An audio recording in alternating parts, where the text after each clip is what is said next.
What is up, you guys? It's your boy Rob, Hollow Avarice, back again with some gaming goodness. How's everyone doing today?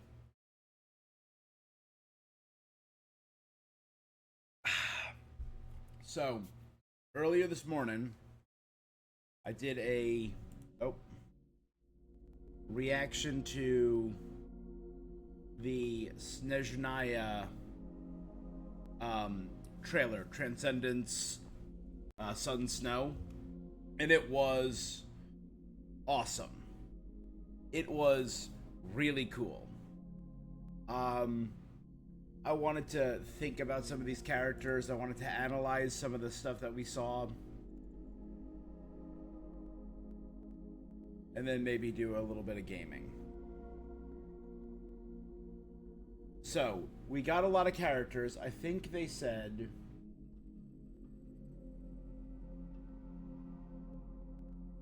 Genshin on Twitter. Genshin... Twitter... They posted a bunch of stuff. I want to check this out.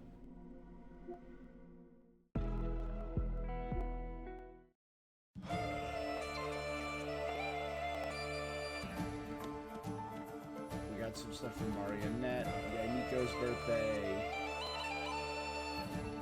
There we go. Here are all the characters that were revealed.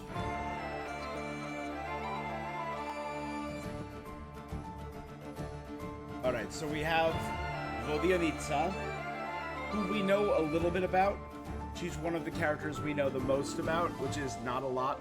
We know she's a Siren Fae, which kind of fits with the pearl aesthetic and the fish ears. She screams Kokomi. She has the same crystalline pattern that Linnea had, and like a speaker on her chest. Vodianitsa. I like Vodianitsa. I like the design. I think it's a really good appeal. And I think she's the only one who I saw a vision on. It was a cry. She had a Hydro Vision. Alyosha? I think that's how it's Alyosha. Who we saw during the very first look at Snezhnaya. I believe he was a polearm user. I believe he was a polearm user.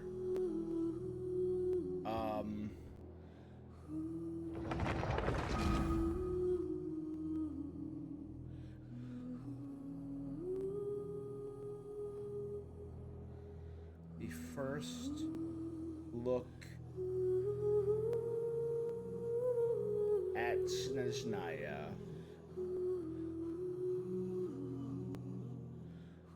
was here. The Snezhnaya preview teaser.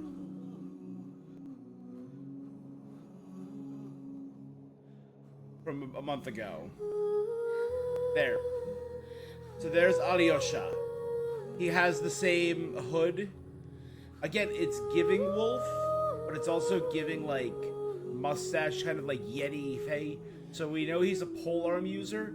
Again, just from the looks, I'm gonna guess he's gonna be a 4-star character. Hey, Solar.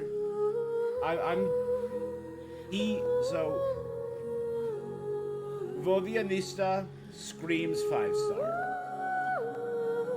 Alyosha screams 4-star. So we know he's a sniper and a spear user.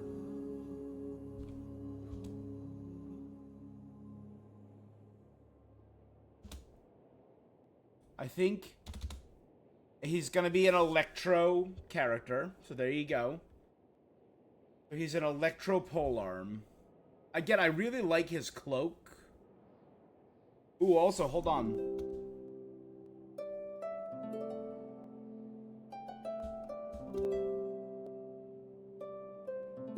A sniper spear combo, yeah.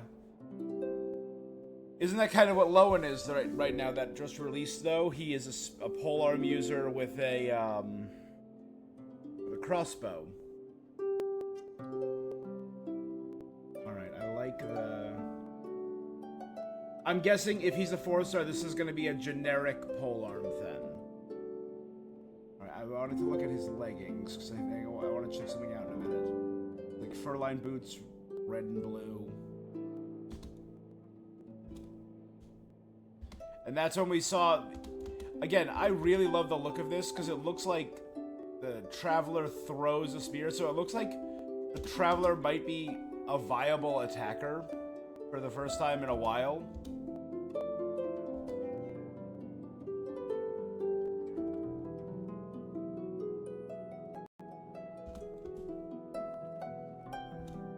So anyway, we have confirmation. That means that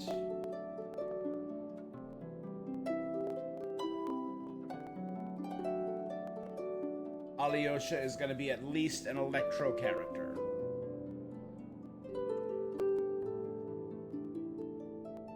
He also seemed to have a heavy wolf aesthetic.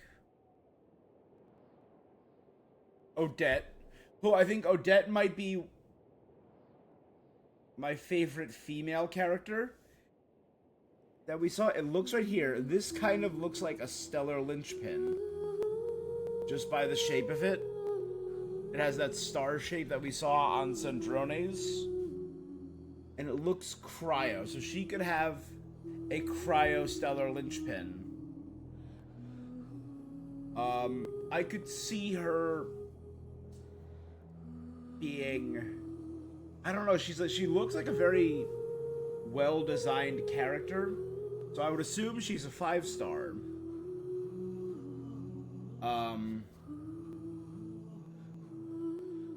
But she could be, because they always release like a free character that has the mechanic of the nation, right? They released for free Ino, who set up a lot of the lunar stuff with Hydro. They gave away Kale, who was our free Dendro character. He used to do all the Dendro archery puzzles in Sumeru. They gave us Lynette, who had Numawisa, right?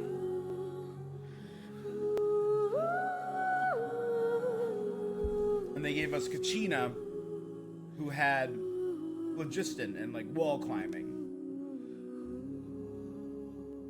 So they gave us a free character in each nation to kind of like experiment with the stuff. So I could actually also, now that I say it, see Alyosha being free to set up Superconduct. Because if he's an Electro character and we have Cryo Traveler who can set up the new Superconduct mechanic, I could see that. Odette, again, she looks, I like her eyes. I love the blue and the light blue and the purple aesthetic looks really good. A assassin ballerina Eula. And Valeri, who I feel like he's also giving Electro. I love his eyes, and his pauldron kind of reminds me of a bear. It looks like a bear's head, which we saw during the trailer. He was kind of represented by a bear. Valeri.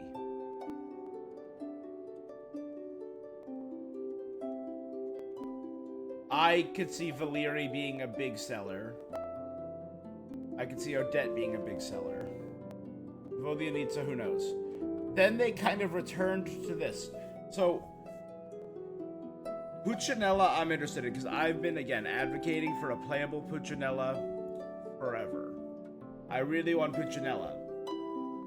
And given this, he kind of has Zhongli Geo eyes. Right? And let me think. So we had... Sorry.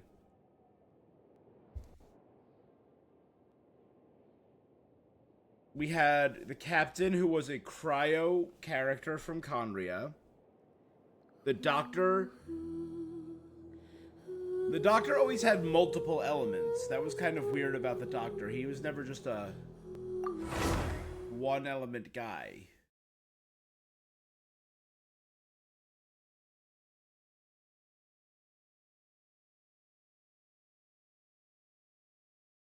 Um, Columbina is Hydro.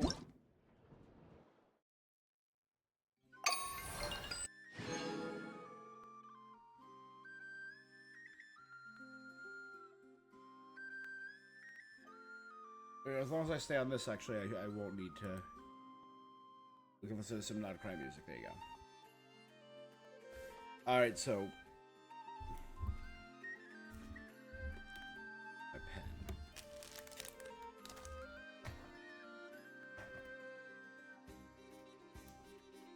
Okay, so we got Cryo.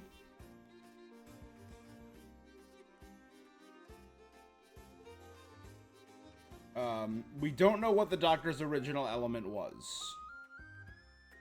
But we've seen him use Hydro, Electro, Pyro. I would assume it would be one of those. Arlecchino was Pyro. Then comes number 5, Puccinella, who could be Geo. Inazuma, our little boy from Inazuma, was originally Electro, but then became Animo. Sandrone may not have had an element, but she's going to be Cryo. Signora was Pyro, but changed to Cryo. The Pantalone, the Regrator, kind of gives Electro. And then Child was Hydro. So there's no confirmed Dendro Harbinger. And no confirmed Geo Harbinger. And no confirmed Animo Harbinger at the time because Wanderer became Animo after he left. So having Puccinella be Geo could be cool. I don't know if I would want like a Geo linchpin to set up Stellar Geo because we just got Lunar Crystallize. Stellar Crystallize would be odd. But again, it would make Geo stocks rise more, which I'm fine with. I think it's interesting that in addition to 2 new characters, Pantalone, who again gives Electro, right? It's not just me. He's very much that purple aesthetic. And Puccinella, who's giving Geo, who I really again want to be playable. We're getting a card for Child for Tartaglia. Because I feel like he's gonna have a big story beat.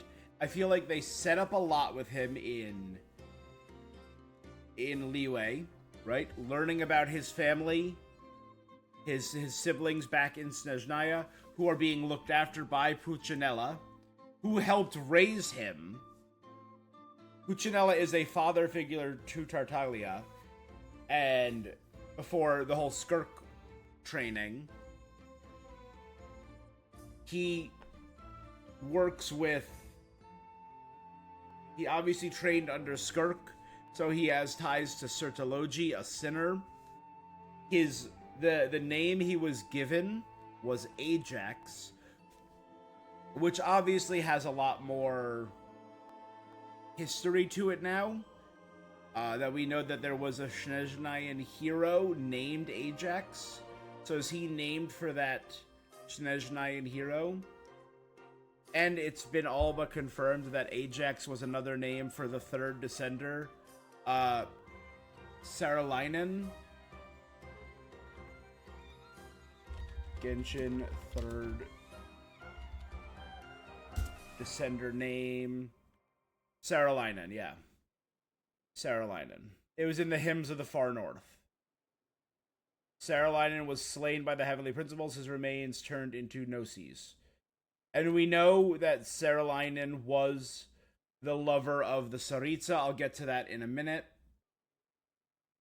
Lived during the War of Funerary Flames. Stellar linchpins have to do with him. The Torah, he was erased for breaking the one rule. There are parallels between Ajax and Saralainen that suggest they may have been the same individual. Ajax took only enough gold from the dragon he slew to cure his sick friends. Saralainen specifically called upon the Frostmoon Science to heal wounds and cure disease. Ajax' star-crossed lover was Snegurachka, a snow maiden, who's could be the Tsaritsa. Saralainen's lover was the daughter of Pakaisuku. Pakaisuku means father frost. So Pakaisuku could be the Belly Tsar. If Father Frost was Pakasuku was the Belly Tsar, because Pakasuku, Father Frost, that very much sounds Fae-like. Belly Tsar was the leader of the Fae in Snezhnaya when he became the first Cryo Archon. His daughter, a Snow Maiden, would be half Fae or full Fae. That makes a lot of sense.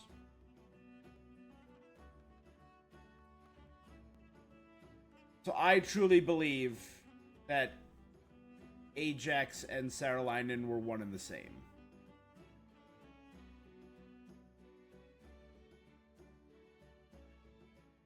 And Pakaisuko asked Ajax to open the doors of Pajola, which was considered a crime, because that could have been, or was that near Hyper? I'm trying to remember what Pajola was. An island in Nodcry. Consists of the Void Sea, the Wave Chaser Plane, and Ashvale Peak. And that's what caused him to be slain by the Heavenly Principles and turned into the Gnosis, his power. So I think there's a lot of potential with Tartaglia. Now, obviously, Hoyo has a history of revamping and re-releasing characters. Most recently, right, in Zenless Zone Zero, they did that with Billy.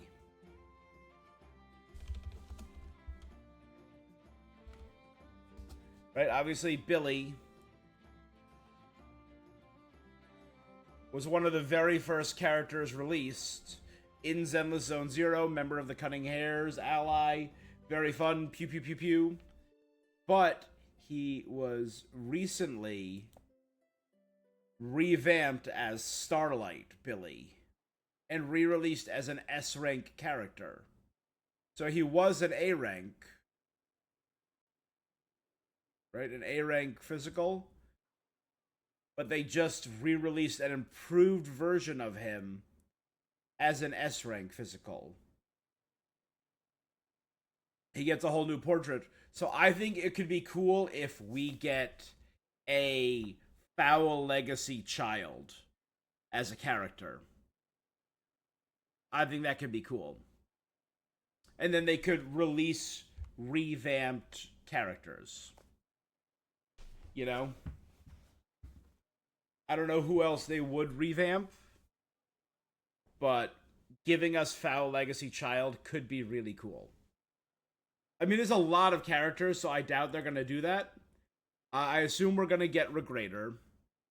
He seems very interesting with his Frankensteinian backstory of him being, like, held together and parts of him replaced by the Doctor.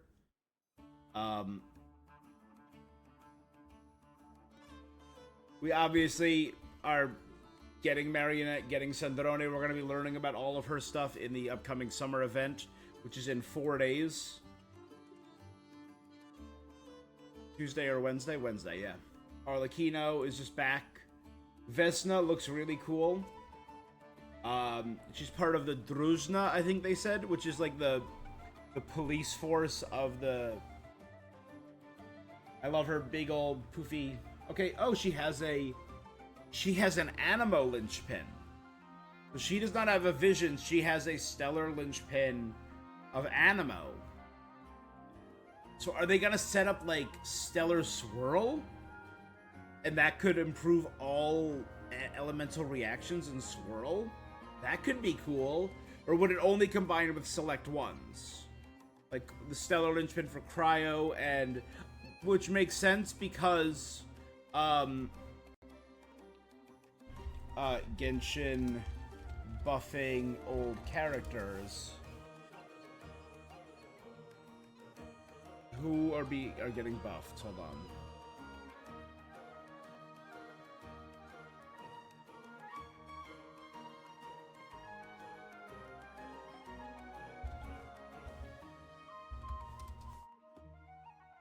The big updates. Sorry, who are the new buffs?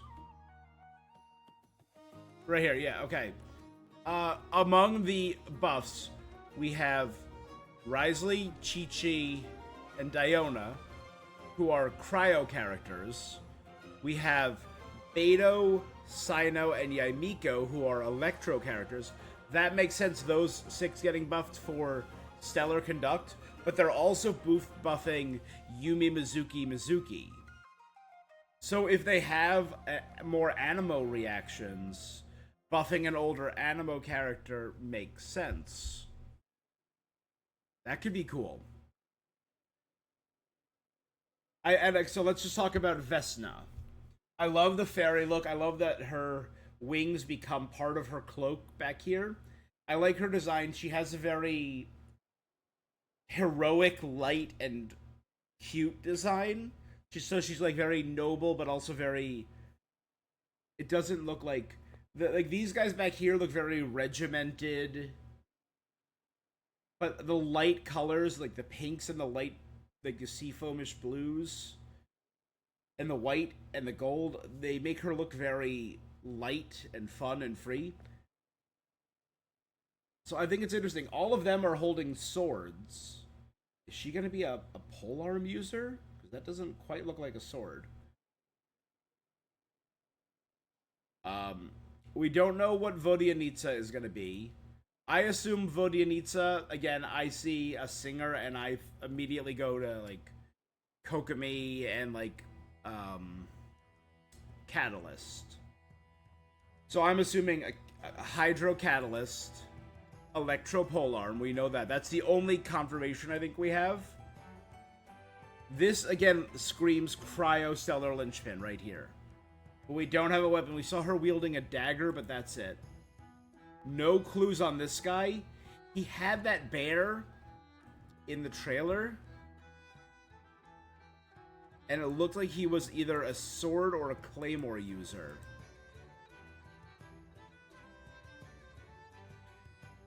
Again, he looks like... I don't know, his eyes are kind of maybe Animo. He could be another Animo character, maybe. That might be a claymore. So he's either going to be an Animo claymore or... No, that's a sword. I'm sorry, that's not a claymore, that's a straight up sword. That looks a lot like the Calamity of Eshu, but not as curved, actually. Never mind. And he has this bear. Again, I don't know if the bear is merely an animated aesthetic or will have anything to do with his power. His pauldron... I love this animated style. I'm just going to say that. And there was the... Sorry, the Hydrovision. I love this animated style. There's the Hydrovision for Vodyanitsa. So it looks like he's going to be a sword user.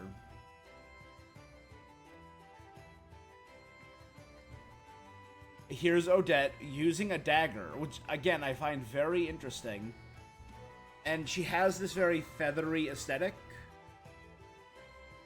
And with her headpiece, when I saw Odette, I immediately went ballerina and either Swan Lake or Black Swan. Which, again, kind of fits the feathery aesthetic. And, like, the wings on her headdress and the wings on her dagger. She doesn't scream Fae. She screams human character. Although I guess she does have these kind of markings on her back. I'm not sure what those are. So, our first girl, Vodyanitsa, screams Fae.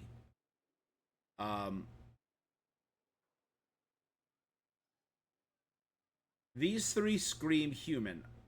Alyosha, Odette, and Valeri. Valeri, I think sounds good. So of them, I'd say the only one that screams Fae is her. So she has the crystalline pattern and she has the ears. So she's a siren, which is the only thing we kind of have confirmed. I guess with the fur, he could maybe like if wolves, to me, my mind goes to Razor, like raised by wolves. Maybe he was like raised by Fae, which is why he has this kind of like Yeti like costume. And a bear, again, maybe more natural spirit kind of styling. I could see him being a electro sword or animo sword.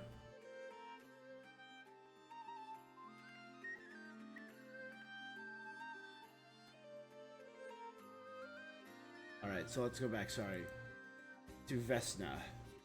Who is... let me go back to where...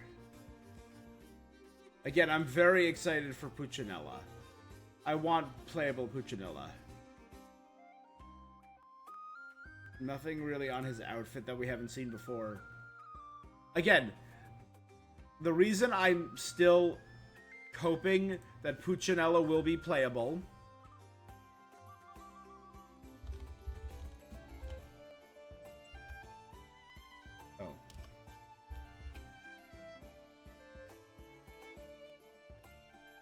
The 5.5 years ago now,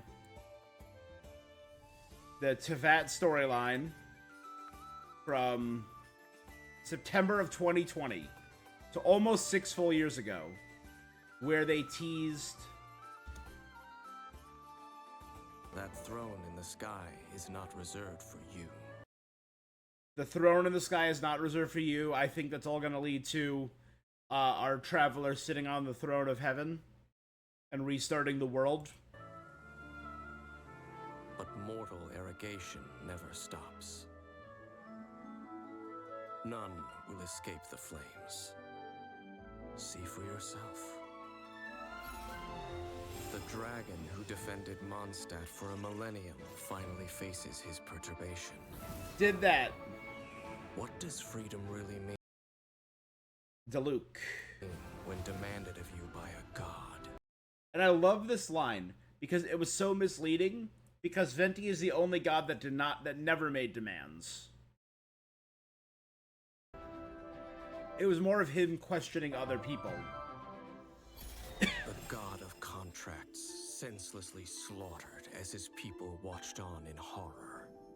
In the end, he will sign the contract to end all contracts.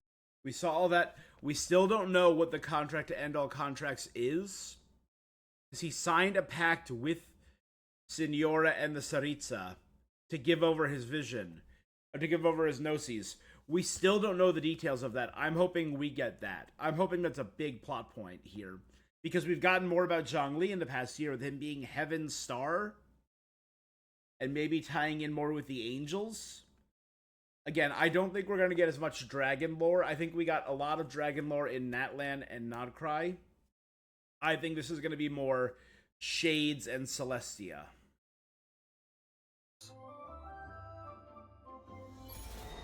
In the secluded land of the immortal Shogun, the Bakufu rules eternal. Yep. But what do mortals see of the eternity chased after by their god? Whatever. The god. I still feel like Inazuma is the least connected to everything. After all these years, I still don't feel that connected to Inazuma. Of wisdom's enemy is wisdom itself. This has finally come back in such a big way. Truth Among the Pages of Piranha. Because that was the name of the most recent act of the Archon quest. Back in Sumeru after all those years. The god of wisdom's enemy is wisdom itself. The wisdom taken by Torei. Wisdom itself being the tree. The oasis of knowledge is a mirage in the desert of ignorance. The oasis of knowledge is a mirage in the desert of ignorance. In the city of scholars, there is a push for folly. Yet the god of wisdom makes no argument against it. And that was because she was caged. That was her whole caged bird storyline. The god of justice lives for the spectacle of the courtroom, seeking to judge all other gods. But again, we now know that her judgment of other gods was a masquerade. But even she knows not to make an enemy of the divine. She knows not to make an enemy of divine because the divine was always her enemy, and the real Archon was attempting to subvert that from behind the scenes. Again, that was all the masquerade. Again, I love how well this has been plotted out and teased out. The rules of war are woven in the womb. The victors shall burn bright, while the losers must turn to ash. Obviously, resurrection. The rules of war are woven in the womb. Everything is kind of dictated, but it's also talking not about... it's talking about the war, right, against the Abyss. That everyone who, in the incandescent ode of resurrection, the victors burn bright in that they are resurrected. When the god of war shares this secret with the traveler, it is because she has her reason. I don't know if we ever knew the secret of... Yeah. She is a god with no love left for her people. Everwinter without mercy. This is what I've peeled off for. She is a god with no love left for her people. Nor do they have any left for her. I believe the Tsaritsa has become isolated and now only interacts with the Fatui. And obviously she is... her thing is love. Right? Venti is freedom. Zhongli is contracts. Raiden Shogun is eternity. Nahida is wisdom. Farina Focalor was justice. Again, they all have a unique spin on them, particularly Moiko with war, which is more competition. And Tsaritsa is love. If we believe everything we're saying with Tsaritsa being the lover of Saralainen, Ajax, and she's lost that love, a god with no love left for her people, nor do they have any left for her. Probably because of everything going on with the Eternal Winter and Project Stuja. It is the Everwinter and Eternal Cold without mercy. Her followers hope only to be on her side when the day of her rebellion against the divine comes at last. Her followers hope only to be on her side when her day of rebellion against the divine comes at last. Obviously, we have the Fatui here.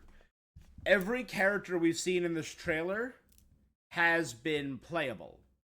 The Travelers, Diluc, Ningguang, Ayaka, Sino, Linny Lynette, Ian-san, and who's pictured right here in the dead center. This is why I went on this tangent diatribe. Obviously, we have a bunch of Fatus around here. And these were all early designs for the Fatui, so we don't have any of the newer designs. But who's dead center? With his big, fluffy cloak.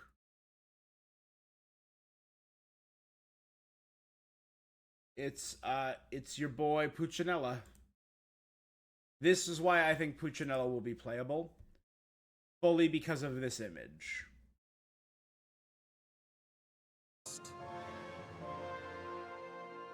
In the perpetual meantime of a sheltered eternity, most are content to live and not to dream. There are those who dream of dreaming. Some say a few are chosen and the rest are dregs. And then Dane's left, right? Have... With the Conrian eye. So, I truly believe Puccinella will be playable. Vesna, Stellar Linchpin, I talked about her. Danica. Danica is giving Flynn's. She's giving Nefer. She's giving Ellen from Zenless Zone Zero, the Shark Maid.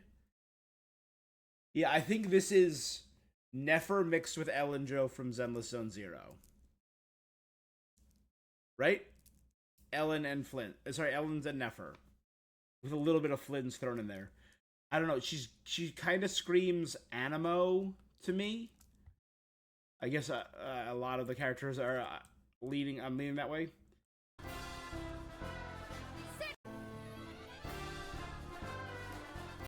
So again, we see obviously she has fairy wings. She has the crystal patterns on her back. She's as fairy as you get, as Fey folk fairy. I'm gonna guess she would be. She looks very light and agile, so I would guess sword user. Search the area. We are the Drew. So, but like the staff is very odd, like the butterfly fairy staff. I guess I could also see her being like a catalyst, or maybe an archer. I would love to have a proper flying character. We have gliding characters, right? Like Wanderer, like upcoming Sandrone. Like how cool would it be to have like a proper, I guess, or like more similar to Auroron with like a super jump, but maybe a little more agile than that, and have like a flying archer. That could be really cool with a stellar linchpin. Snezhnaya, and it is our honor to serve the Tsaritsa. Again, I could see her being like a happy-go-lucky character that becomes disillusioned.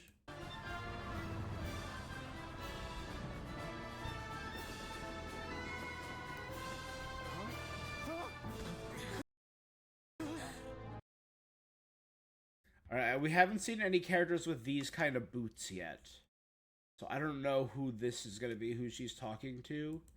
Forgive the intrusion.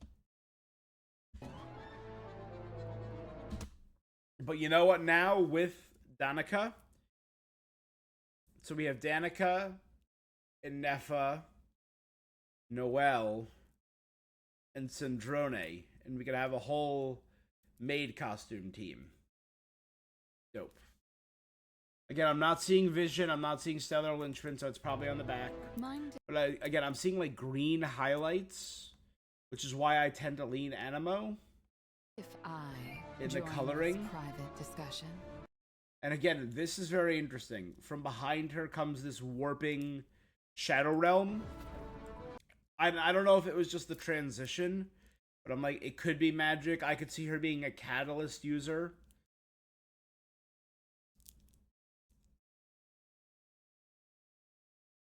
Again, she looks very like nonplussed and kind of more even-keeled. And then I think is the one that the most people lost it over, which was Noi. Compared to the eons gone by. Who, when I saw him, my mind immediately went to Diluc. This is a But, like, peaceful age. Hot Diluc. Look at that. I think I compared it to a vampire in my initial video. He is giving vampire. He is giving fae. He also, like, based on the necklace and stuff, he's kind of giving dragon. So it could be more draconic lore. Like, I think it would be cool if we got some of the other dragons reincarnated in human forms like we did with Neuvillette. I still think it's too soon to have Nibelung be reincarnated. And I'm working on a personal pet theory that I'm literally compiling evidence for. That, because there have been so many theories on this particular character, Paimon.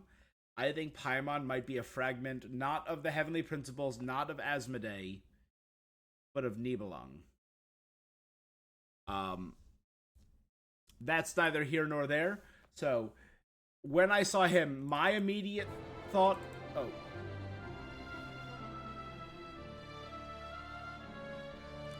I don't know what it is with my YouTube on this particular PC. The right here on his neck, it looks a lot like the rippling pattern of Asmodee, right? The 3 stars. I love his red eyes. I love the white transitioning into red and dark red hair. This screams dragon, but it also kind of screams like bat or vampire, and kind of like a king of darkness kind of vibe. Again, I'm not seeing a vision anywhere. This Again, very is a regal. peaceful age.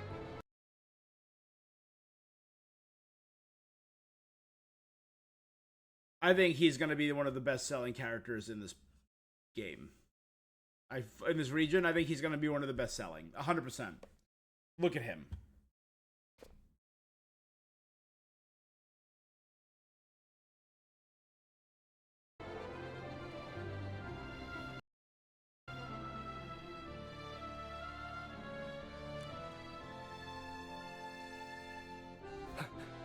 Wait, the crescent. And none of these look like stellar linchpins or visions. This is going to be our... So yeah, I think Noi is going to be a moneymaker. I think Noi, big bucks.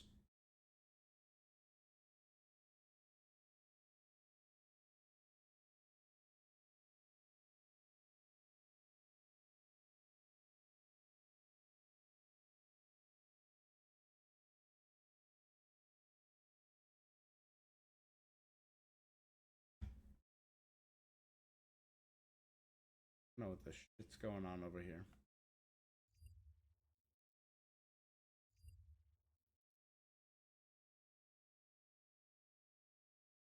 Okay, so this is Mitya. Mitya, again, the first thing I noticed was obviously the sciency, but also kind of like stellar astrological side of this character. Like the outfit kind of screams Mona. So maybe we could have some ties to astrology or Barbaloth or Mona Magistus. I think that's very possible. But I also noticed he has this sash. Hey Song, how you doing? That's kind of like holding his book for them. So I'm thinking like scholar character. He seems to be researching Kresnik's torch. And as we saw during the trailer, Wait, the Kresnik's torch? the torch seems to be freezing. We know the only way... I've been good. You've been doing good, I'm glad. We know the only way people have survived in Snezhnaya is because of the torches. That every city and village in Snezhnaya has a torch of varying sizes. We've heard from Child that walking between the cities, people have just frozen to death in place. So if the torches are going out, that could be... The name of the chapter was Everwinter, right? This could be what's causing the Everwinter. If the torches are going out and freezing, it could be causing untold cold. And that might be maybe what Mitya is researching. I'm not getting any real vibes off of Mitya. Again, when I see scholar characters, I tend to lean Catalyst, but that's a bias.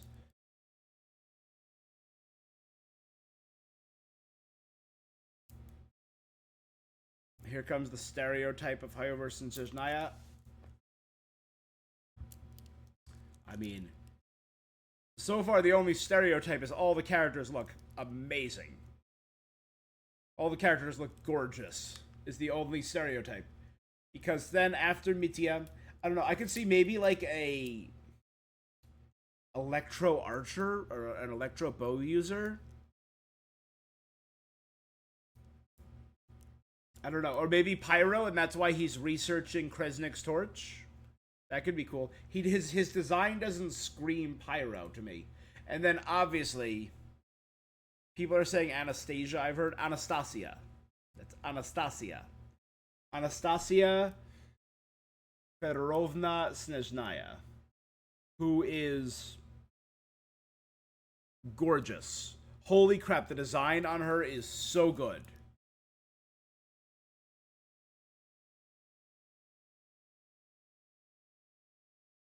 I really love her design. particularly when she was doing I ironically, I don't love the design in the initial image in the thumbnail, but I think her design in the trailer itself was incredible. So it seems to be everything is freezing. This is the Everwinter.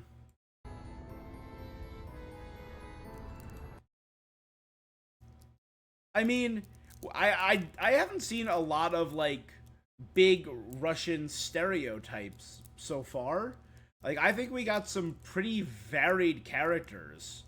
Like let's just like straight up let's just look at screw you Twitter, up yours.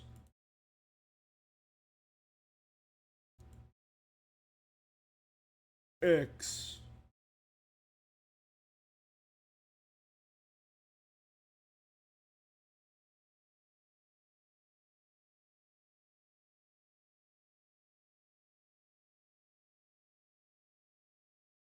I mean, so far we have Siren, opera singer, young electro fairy assassin, elegant ballerina assassin, tough bear-like bodyguard,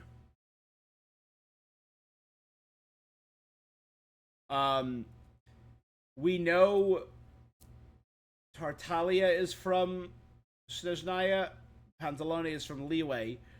I believe Puccinella, this little gremlin-y manipulator character, is from Snezhnaya. Light, kind of like elegant, regal marching band leader fairy, kind of surly, serious maid,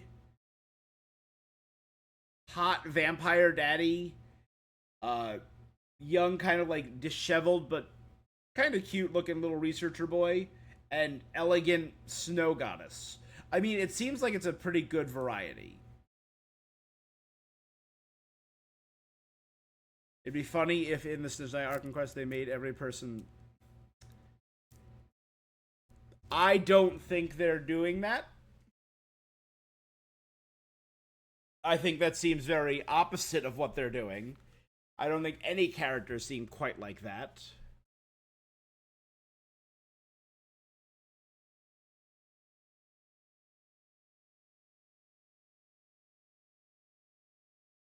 One hour ago, they posted this.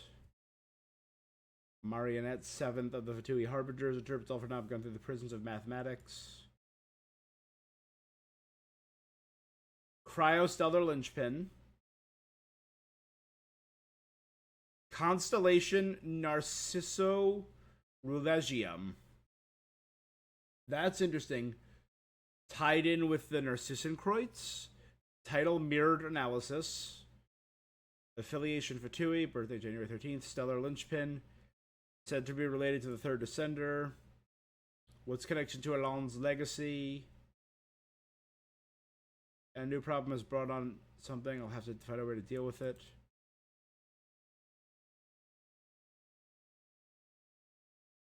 Check on current research. Combat module, tea brewing module. So that's Fagio, right? The prismatic research cannon, which are the drones that she summons. We saw that during the thing. Still no Polonia. I'm hoping we get a little bit more info on Polonia. I think one of the coolest things is if she's actively rebuilding him and we eventually get a playable Polonia. I think that would be awesome. Party notes. The possible friends list. So these are people that she can have tea with, right? Columbina, Arlecchino, Child, Wanderer, Sitlali. That kind of looks like Marianne. That kind of looks like the duplicate Marianne that we met during the first part of the Narcissenkreuz Institute quest. Which is kind of wild.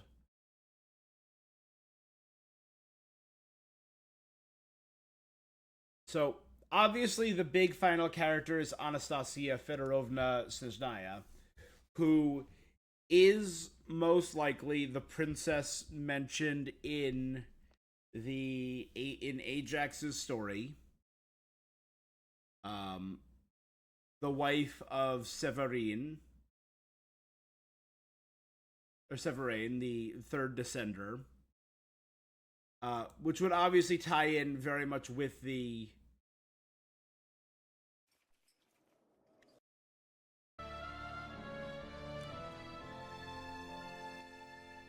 So I think we're going to get a full everything's going out, it's becoming this eternal winter. I feel like this is going to be the culmination of the Fatui storyline of what do they want all the Gnosis for. And then the heavenly principle spoiled our love. Obviously, I think this is one of the most important scenes. Renova, the Shade of Death, cuts out a third of the picture. Whoever was sitting on the end of this bench has been removed from life. And obviously we have what looks like, Anastasia and a child. And I love the distortion effect here where the picture was ripped, where nothing remains. The warping. I'm assuming this is going to be a regional flower that we have to find. Alright, so this is very interesting, because one, he has the Primogem pattern, which we now associate with Stellar and Space and Descenders. He also has Connery eyes, but he also has pointed fairy ears. Mother? He obviously called Anastasia his mother. I almost doubt whether it was ever true at all. Beautiful. So I think she is... I had some theories. I've been taking the day to think about it. I believe that maybe the reason the people of Conria have the star-shaped eyes, right? Right here. Why do the people of Conria have those star-shaped eyes that are so iconic to their nation? Could the people of Conria be the descendants of a descender? Either the first or the second. Or could they be children of the Ark in more pure blood? We know the children of the Ark were all humans, right? And so why would the Conrians specifically have the star-shaped eyes? My thought is, could they maybe be the descendants of the first or second Descender, who were around a lot earlier than the third Descender? Because the third Descender wasn't really around until the era of the Archon War, at which point he was killed.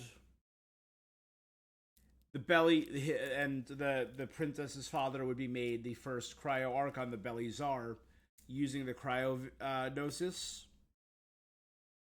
And it wasn't until after the Conria incident that she became the Tsaritsa, Anastasia. So my question with this child, she says she's not sure if this ever existed. Again, a big part of what we learned is the preservation of memories. And I think there's one scene, so my theory is that this is the child with the third Descender, and it implies that the Conrians are related to a Descender. And maybe that could explain the Vinster King's obsession with summoning Descenders, because he's trying to summon another of his progenitor, his ancestor. I almost doubt whether it was ever true at all. Whether it was ever true at all.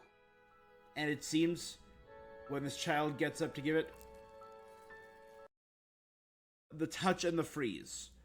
I think this is an important scene because it could mean two things in my mind.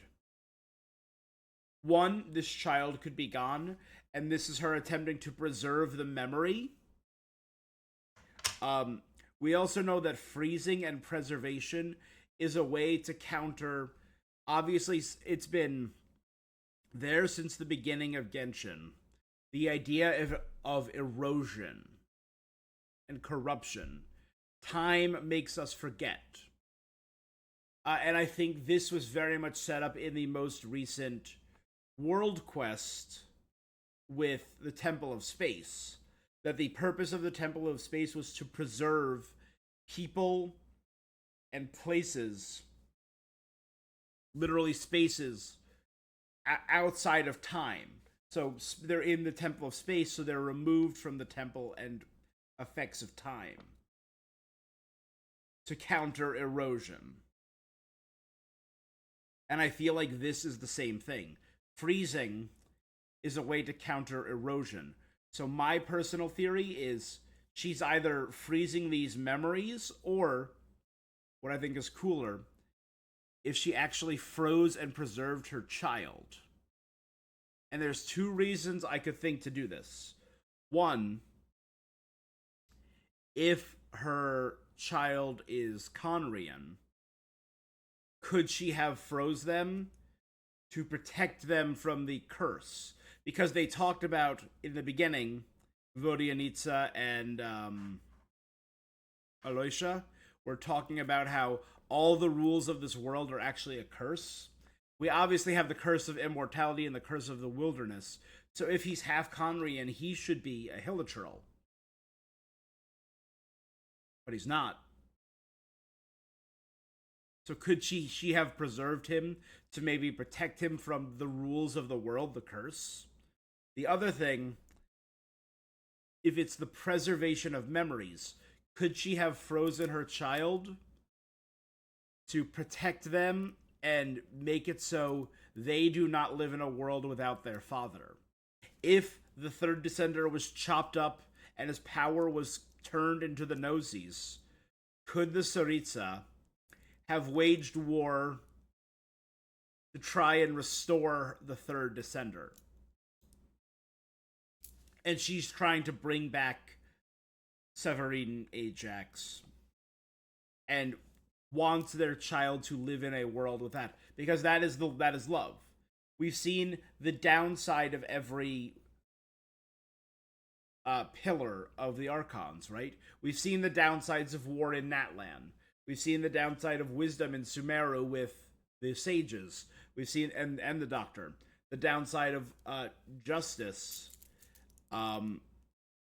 with the people turning on Farina. We've seen the downside of contracts, like the Fatui using the rules and the contracts against the people. And we've seen the downside of Eternity. That was probably the most blatantly obvious, with the Archon turning on her people to keep them stagnant. So the downside of love could be this ever persevering hardship of love, right? Like she has frozen her child and is now taking on the world to restore her love. I think that could be a cool twist, a cool take on it.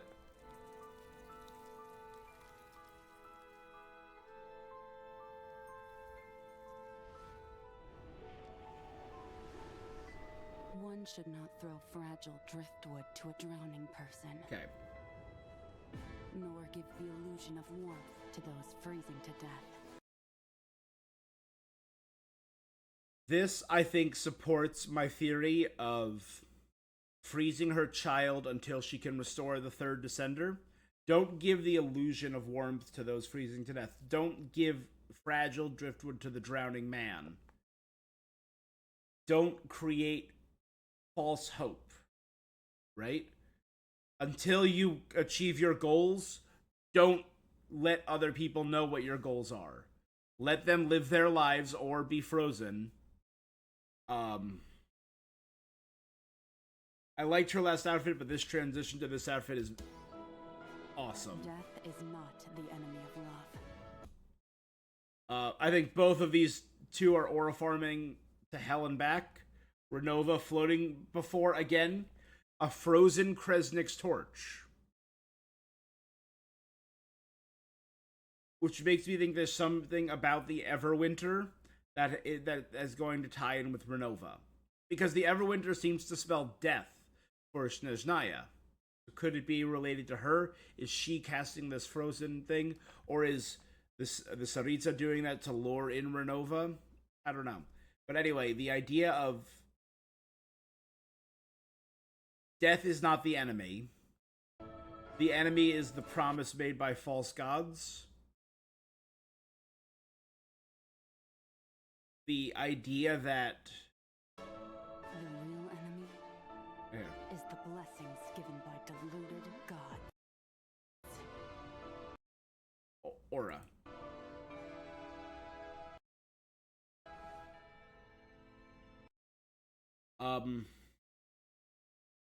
I've played chess before. I'm not a chess master. I know I've watched like breakdown videos of the chess match that Piero was playing back in Winter Night's Lotso was a game famously, it was Kasparov, Russian, versus the artificial intelligence Deep Blue. So that was a very famous board state. I don't know if this is the same board or if this is a new game. And I'll wait for the breakdown video from someone to go into more detail. But I like that this game seems to be the Tsaritsa versus Gold, Reindotir. Again, I had a lot of theories about why the only shining Gnosis seem to be Cryo and Geo, and why all the other Gnosis seem inert. I also found it interesting that the Hydrognosis is laying down, which would make sense, but why is the Animo Gnosis laying down? I don't get that. I still don't understand that. The other Gnosis standing up would imply that the pieces, while not in play at present, they have purpose still. The fact that they're knocked down means they've been taken out. And Venti is very much around. Very curious about the symbolism there. But also there's no glow to these pieces. But there is glow in the Geo.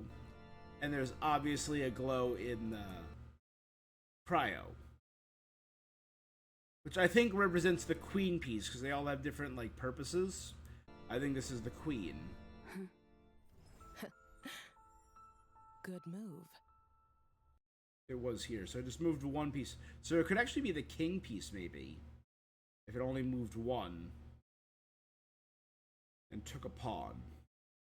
But it's actually open to be... It actually seems to be open to capture now. From this pawn.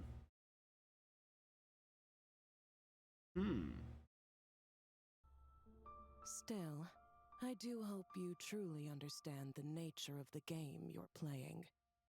So, could that be symbolic? Could she be putting herself in danger and open to be taken out in order to achieve a greater end? Obviously, I love that Gold is here. I'm not giving up all my hope yet, because Alice was in the last trailer. We also got a lot of new characters in this, like a lot of new characters. The only returning characters were the Fatui. Aside from that, all new, which I really appreciate.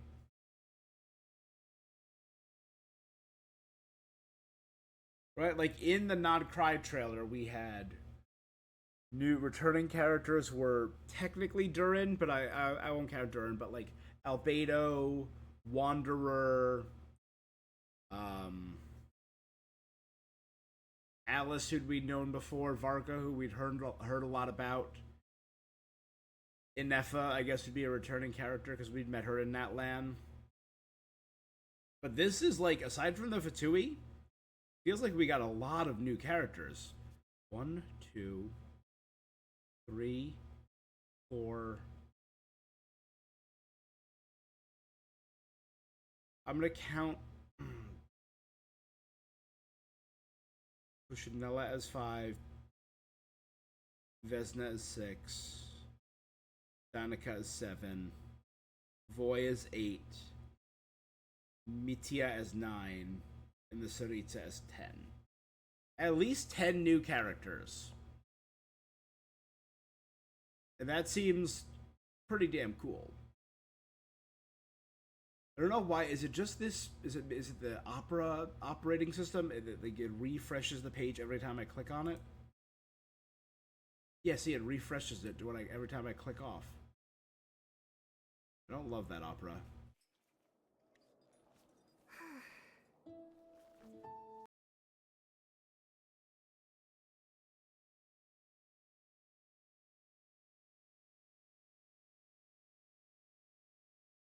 Huh.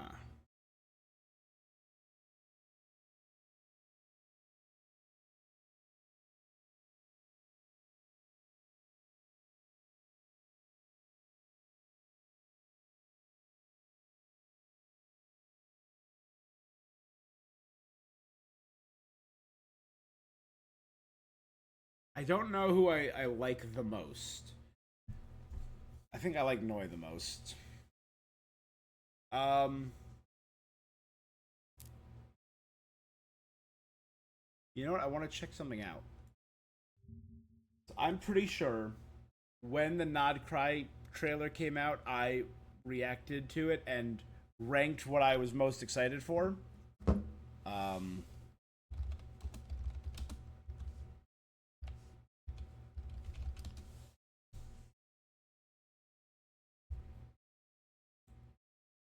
I knew it'd be on here already. All right.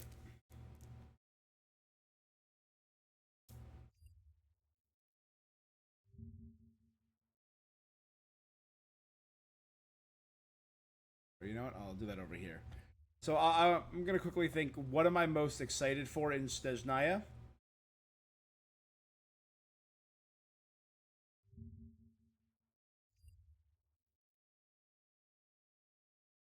Oh, God, I have a lot of lore to read through. All right. So here are our characters. I don't know if I'm gonna put these 3 up there. I'm not gonna put Child, Arlecchino, or Snezhnaya up there because we're getting them all before Snezhnaya, right? All of these characters are either released or coming out in a couple days. Um,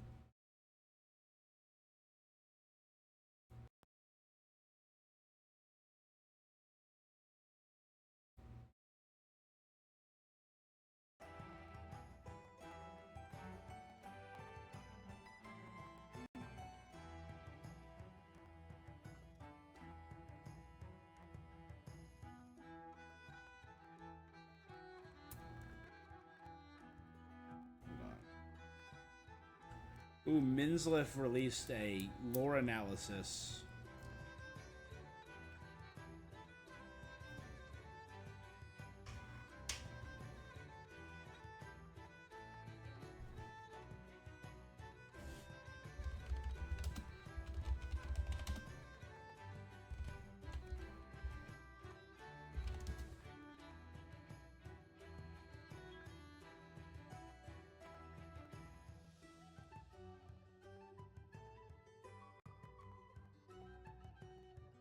All right, sorry, I want to check this quickly. Let me go to my thing.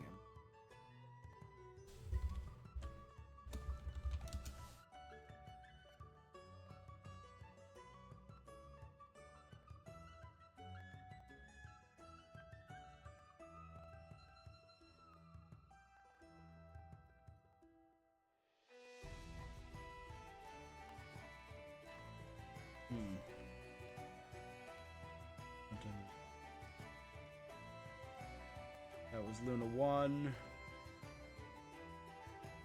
2.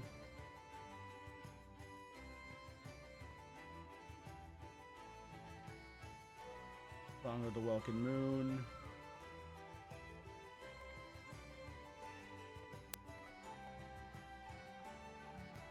Let me go to my Genshin playlist.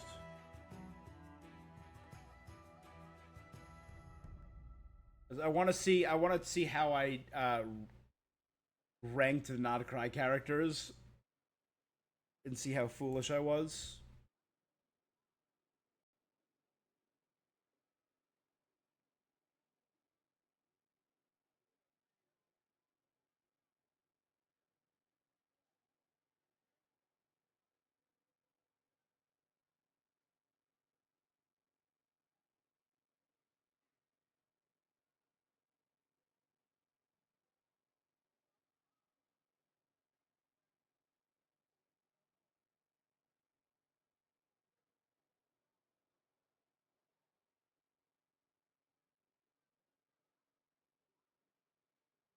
No. I know I did it. I have to find it. Okay, so let's start talking. So the first character we saw was Vodyanitsa. Again, very I don't know, Little Mermaid coded, sitting in the pearl.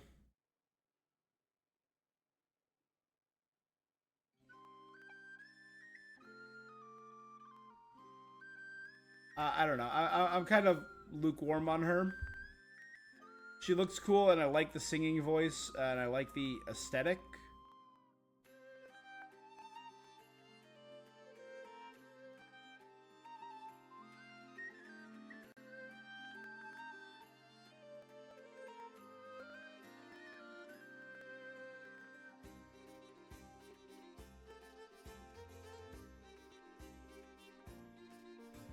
Oh, here we go.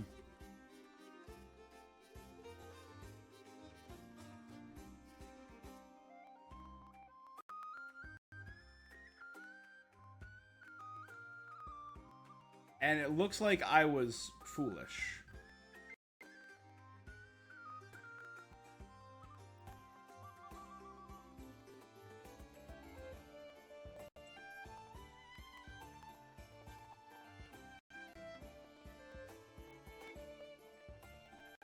So it looks like I was reluctant to pull Yehoda, which I guess is fair. Yehoda was fine. Yehoda didn't blow me out the water. God damn it, I don't know what's going on with YouTube on this PC. I legit do not know. I know only for my collection. I put Inefa in only for my collection, and Inefa was such a game changer. Inefa was such a good character. I will pull Nicole. I love Nicole. Nicole's been such a fun shielder. Must pull. I had Snezhnaya above Bina. Columbina obviously is phenomenal. Lauma was awesome. I had Lauma above Nicole. I had Flynn's above Lauma and Nicole. I had Nefer above Snezhnaya and Columbina. I had Alice, Durin, and Varka at the top. Obviously, we didn't get Alice. We have her character model, but we didn't get to play as Alice. Alright, that's I don't know if I would have ranked it that way. I probably would have put Anefa a lot higher. Probably would have switched. No. Yeah, I probably would have put Nefer down a little lower, Flynn's down a little lower, Nicole a little higher, Varka a little lower, and Snezhnaya and Columbina up to 100%. I probably would have, switched Durin and Varka.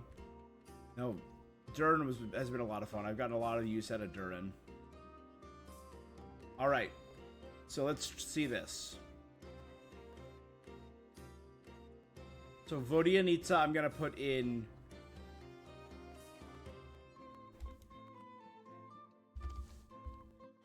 This is how I had it.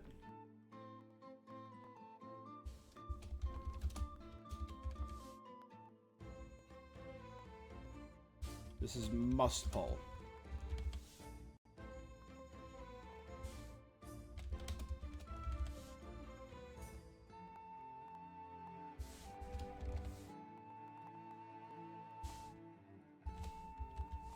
There you go. 100% must pull, will pull, sure. I think this is no surprise. I think the Cryo Archon, the Tsaritsa, is 100%. She is awesome. I think, you know, I'm going to put her in sure. I'm going to put Odette in will pull. Odette I really like the look of. I think Voy is a must pull. I think Mitya. I like Mitya's look, but I'm going to put him there. I'm going to put our little archer.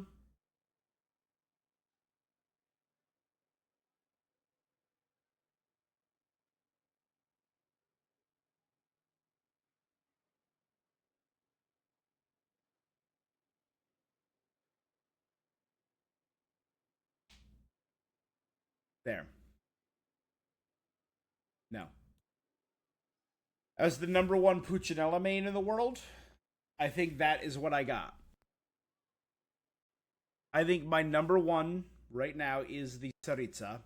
I think she, gorgeous character, incredibly interesting story. I really want to pull the Tsaritsa. Puccinella, I just want that little gremlin to be playable. And then Voy, you know what? I'm gonna.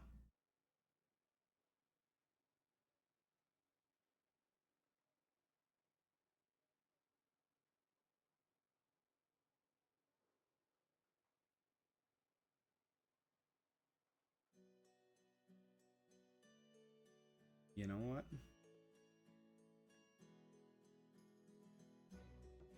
Yeah. I'm not meh on any characters. I think every character looks awesome.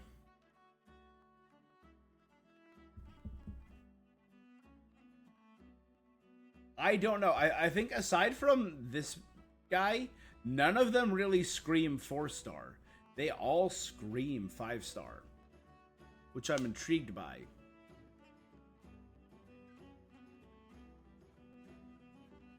And I'm pretty sure Vodianitz is going to be our very first character with Aloysia as a 4-star available on there. And we will have Cryo Traveler. So I think that's setting up combination Cryo Traveler, Stellar Freeze, and Stellar Superconduct with him.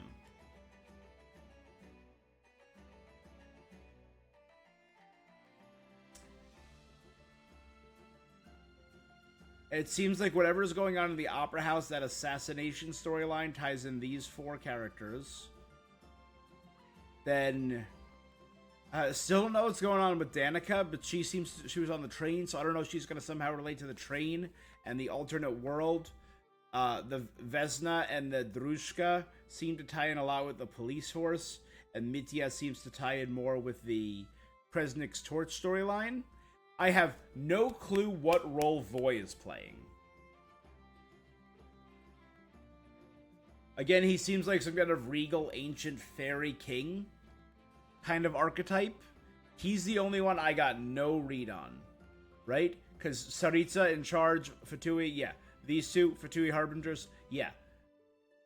Like, he seems like a bodyguard. These 3 seem very theater-ish / I'm very not sure about the factions yet. Not sure what's going on with Vesna or Danica, but they seem to be in areas with groups. The only one I got no read on is Voy.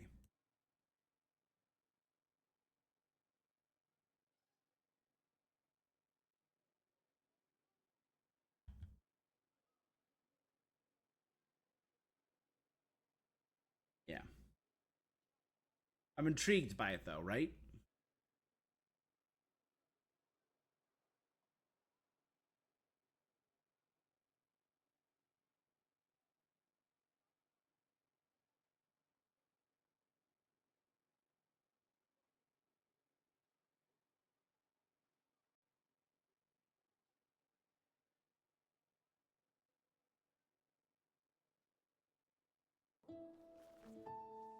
I've heard that the rules that govern this. What if the laws of Teyvat itself are what's I want to hurting check out people? Minslif. That's the question we've been grappling with for almost 6 years now. And Snezhnaya has always felt like the place where we would finally go to war with Celestia, with the rules of this world, and most importantly, with the heavenly principles. And that question sits at the heart of Snezhnaya's Like I said, new I think this teaser, is gonna be- Transcendence. The I wanna see- Tsaritsa seems to believe that Teyvat's current Minslif is probably one of the lore streamers that I really like. Leaf, or Cat in the Hat and Ashokai obviously are very up there too. world order is built on rules that are cruel by design. Rules that decide who gets to live, who has to suffer, what memories are allowed to be remembered, and what people's fates are supposed to be. But Yeah, you know what? I look at what memories are allowed to be remembered. Obviously, that ties in with everything with the tree, right? With Irminsul. That ties in fate, and because the tree was repurposed from being Teyvat's oldest tree to being a system that governs memory and fate.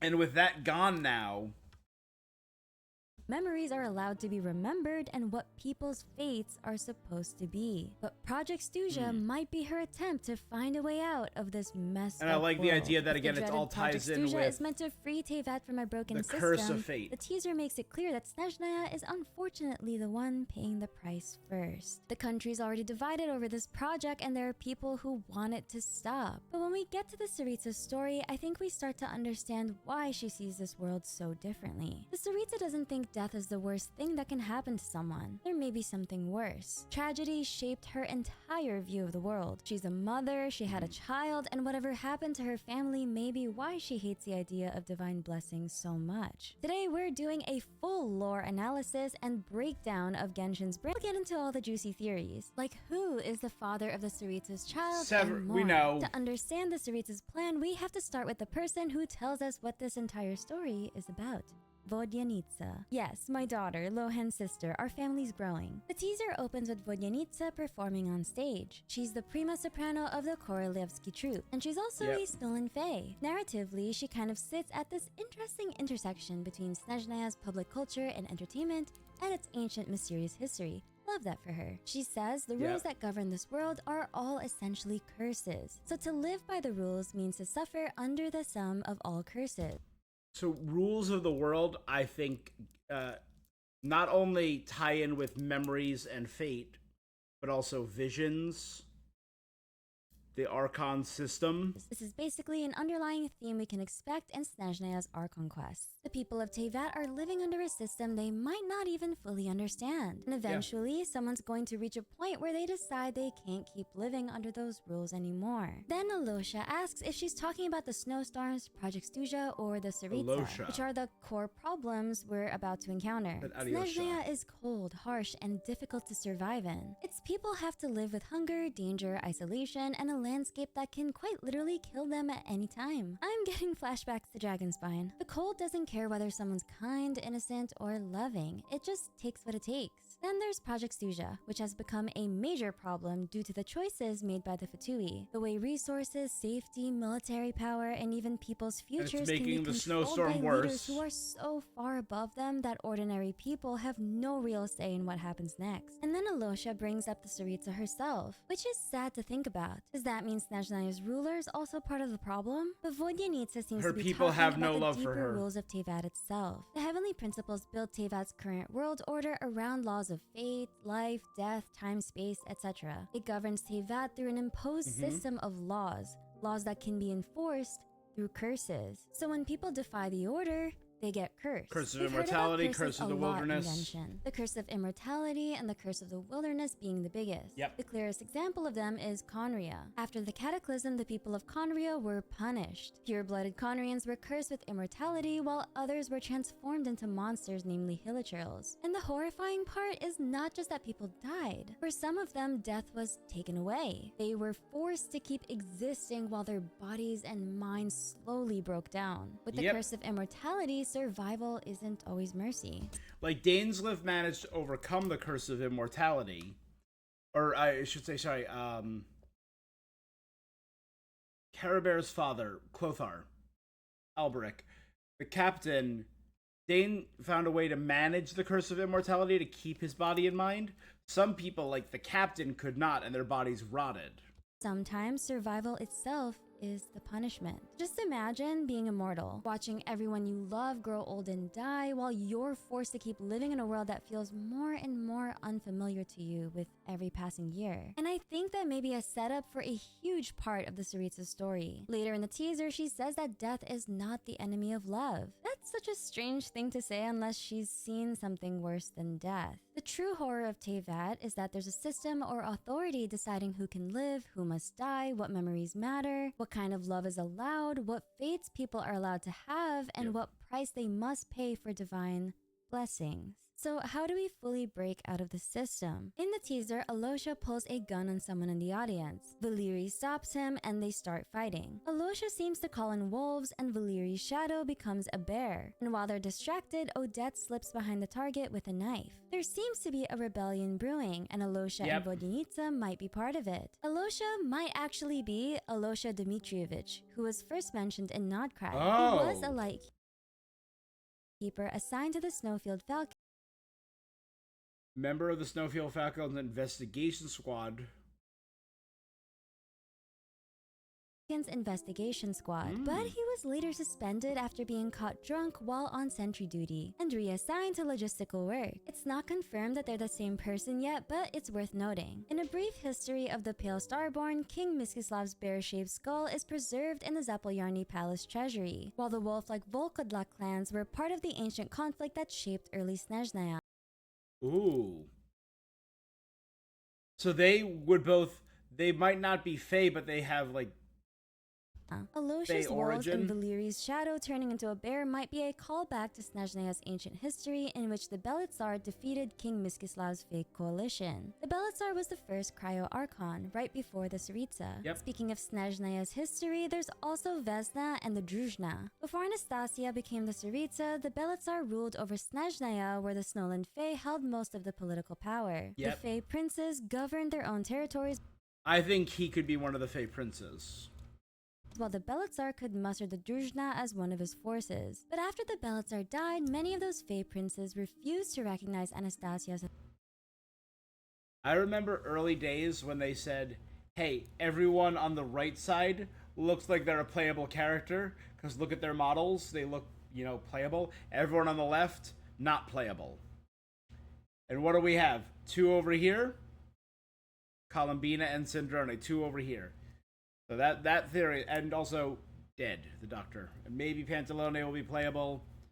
Hopefully Puccinello will be playable. And I'm still hoping we get the Captain to come back. Authority. Instead of calling on the Druzhna, Anastasia established the Fatui and used them to conquer the prince's lands, strip them of their authority, and bring the North. Established the Fatui and. So instead of calling on the Druzhna, so the Druzhna were more akin to the police force of the Belitsar, and maybe are just less impactful than the Fatui now. Used them to conquer the prince's lands, strip them of their authority, and bring the north under her control. A few years later, she created the Snezhnograd Veke to handle the administration left behind by the old Fae rulers. The Druzhna represent the Snezhnaya that existed before the Fatui became the Tsaritsa's main military. Their return could mean Project Stuja has become too serious for the Fatui to handle alone. Or maybe the Tsaritsa needed a force that answers to her personal police force. That could be cool. It could also mean the Snowland Fae are moving back toward the center of Snezhnaya's politics after centuries of being pushed aside. We interrupt this lore spiral to bring you news from today's sponsor.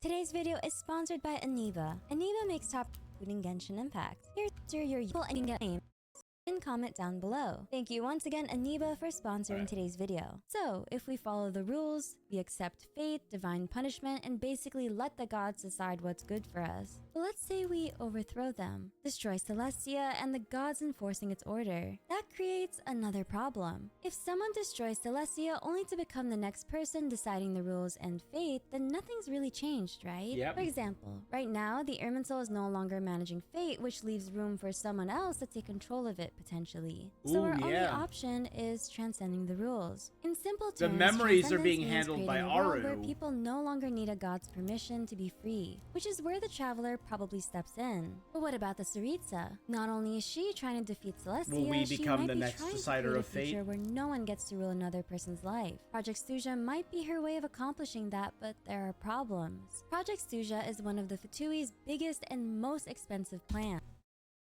The Fatui said they're aligned with the Tsaritsa's goal. If her goal is to truly create a system where fate is not managed, where the gods don't decide who lives and dies, it makes sense why many of the Fatui would be aligned with that. Like the doctor said, he was just simply, they had the most resources and they were convenient, and their goals didn't contrast with the Tsaritsa's. Because he just wanted a world where he could endlessly experiment. Makes sense. It would make sense why Piero, who hates the gods for what they did to Conria, would want a world free of the curses of death, like immortality. That would also make sense with Senora, who's very anti-god because of everything that happened to her lover. It has used so many resources that Snezhnaya is reportedly running low on supplies. The teaser adds that Stuja has a deadline or renewal cycle, and Pulcinella wants to extend it. But this So is keep no longer draining a private resources. decision because the council or Veke openly object. Every city in Snezhnaya is built around Krasnik's torch, which provide the heat and energy that allow people to survive in a nation this cold. Yeah. But suddenly, the torch has frozen over. We don't know if Project Stuja specifically caused the torch to fail, but it could be a consequence of it. So what could Project Stuja possibly be Draining trying to energy? accomplish that is worth risking the entire infrastructure of the nation collapsing? Stuja means severe That could cold, be and cool. a strong theory I have for this is that Project Stuja is meant Whoop. to create a temporary state of suspension, stasis, or preservation. It'd be a moment or situation where the heavenly Yeah, principles we can't understood react preservation. normally. Cryo fits the idea of preservation perfectly. Ice can preserve something that would otherwise decay. It can hold something in place for a certain amount of time. Hold on. Chi-Chi. They introduced the idea. Oh, actually, even before Chi-Chi. Oh god, what was his name? Droff? Right? Diona's ancestor? One of the very first world quests we ever got in Genshin, in Springvale, in Mondstadt, was a man trapped and preserved in ice. And returning from an ancient time, literally ice preserves. Chi-Chi was trapped in amber, preserved.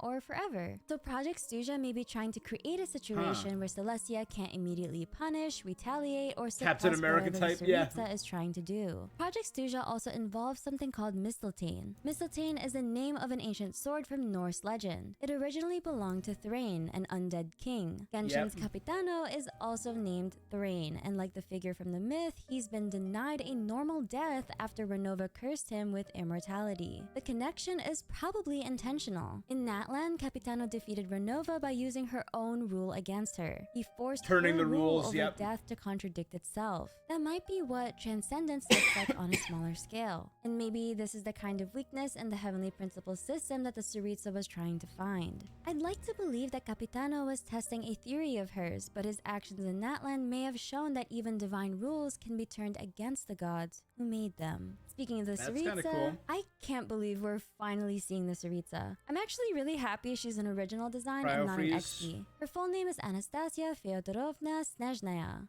There are people doing that stuff costing $200,000.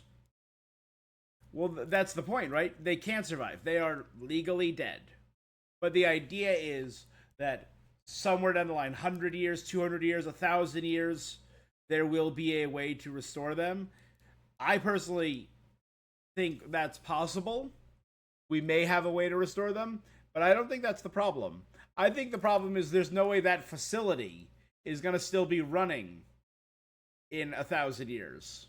That's my problem with cryo freeze and like those technologies. Like, hey, freeze us and store us somewhere. Who's paying the bills on that? Because I'm sorry, that money's gonna run out in 100 years, in 200 years, and unless people keep freezing themselves and paying more and more, that's gone. Anastasia comes from the Greek word anastasis, meaning resurrection. Her name could be a reference to Grand Duchess Anastasia, the daughter of Russia's last Tsar, whose death became surrounded by rumors that she had somehow survived. Or Anastasia Romanovna, Russia's first Tsaritsa and Ivan IV's first wife. She was remembered as a doing gentle upkeep on that influence if things on go Ivan, south? and Exactly. after her death, his rule became far more brutal. So her name may hint at the ideas we might see in her story. Losing family, the hope of someone's survival, the pain that remains after someone you love is taken from you, and perhaps In no way resurrection. the government, The yeah. Tsaritsa says she sees divine blessings as something worse than death. She talks about 2 examples of false rescues. Speaking of, just a little diatribe, speaking of people cryo freezing themselves to want to live, obviously the biggest rumor of a person freezing a part of their body, particularly their head, there were the rumors for years that Walt Disney froze his head and had it running in like a fridge below Disneyland and all like Disney World and all those crazy rumors. And a lot of people think that Disney made the movie Frozen. So when you search up Disney Frozen, that's what comes up and not the rumors of Walt Disney's severed head being frozen in a cryopreservation, whatever. I just think that's a super funny theory. Driftwood gives a drowning person something to hold on to, but it might not actually save them. False warmth can comfort someone who's freezing, but it doesn't actually keep them alive. To her, that's what the gods do. They offer something that looks like salvation or rescue, but only on their terms. Yeah. So who is she trying to save? The teaser surprisingly revealed that the Tsaritsa has a son, and his design might give us our first clue about where the Tsaritsa's family tragedy really began. After the cataclysm, the Tsaritsa changed drastically. She apparently cut ties with the other Archons and became far colder and more distant than she had been before. So something must have happened to her 500 years ago that changed her this much, around the same time Conria was destroyed. If her son is half Fae and half Conrian, he may have been caught in Renova's punishment after the cataclysm. That was one of my theories.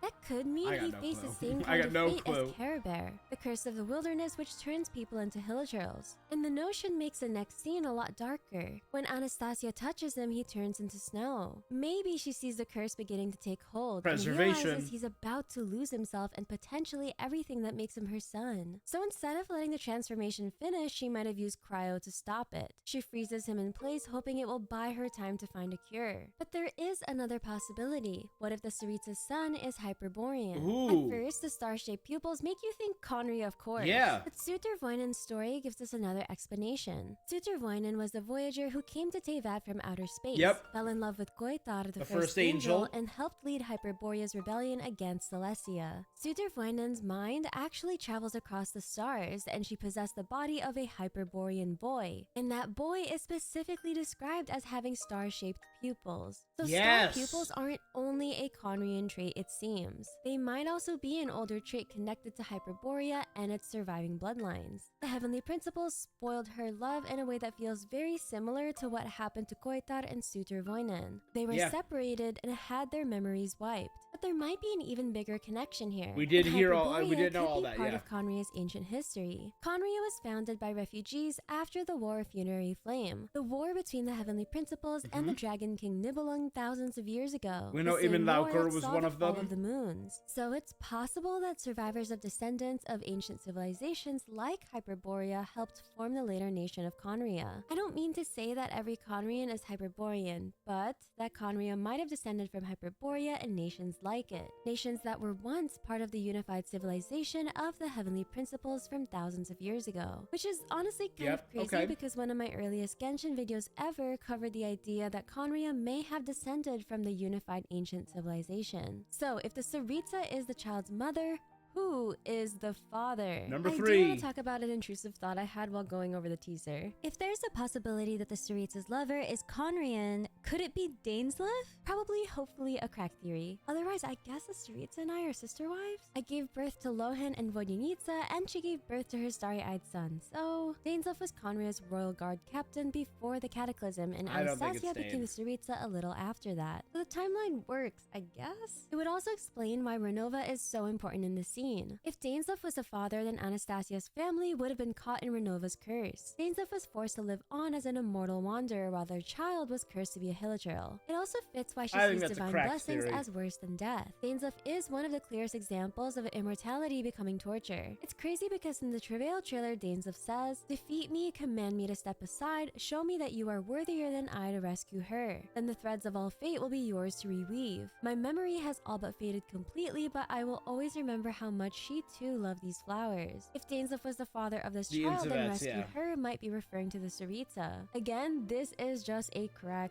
theory. Yeah. But there's definitely a possibility that the father is a Conrian given the timeline. But I think we have a lot more setup for another possibility. father's the third that the descender. father of her child Yeah, is there we the go. third descender, That's what I think. Satalainen. In Hymns of the Far North, Satalainen travels to court the beautiful daughter of Pakaisuko. Pakaisuko agrees to let them marry Winterfrost only if king. Satalainen opens the gates of Puyola for him. Satalainen knows it's a trap and that the heavenly principles will punish him, but he goes anyway because otherwise Pakaisuko would send his daughter to suffer the punishment instead. In Puyola, the heavenly principles kills and carves Satalainen into 7 pieces. Later lore says the third descender's remains are the 7 Gnosis. The hymn ends by Yep. saying Pakaisuko's daughter will never be wed. This theory works if we assume Pakaisuko's daughter was Anastasia before she became the Saritsa, which is insanely sad. The heavenly principles took the person she loved, cut him into 7 pieces, and made those pieces into symbols of its be authority within over the Tivat. government? Oh The my God. Saritsa has been trying to take every piece back. Also, Satalainen doesn't have to be Conrian for this theory to work. Star-shaped pupils could be a trait that goes all the way back to Tevat's ancient unified civilization long before Conria. There's also the disturbing possibility that not only did the Saritsa lose her lover and child, it's that the heavenly principles caused or something may have happened to take her memories away. That would make the photograph incredibly important. Renova cutting a figure out of the family photo could be symbolic. He may have been removed from Anastasia's memory or the world's memory.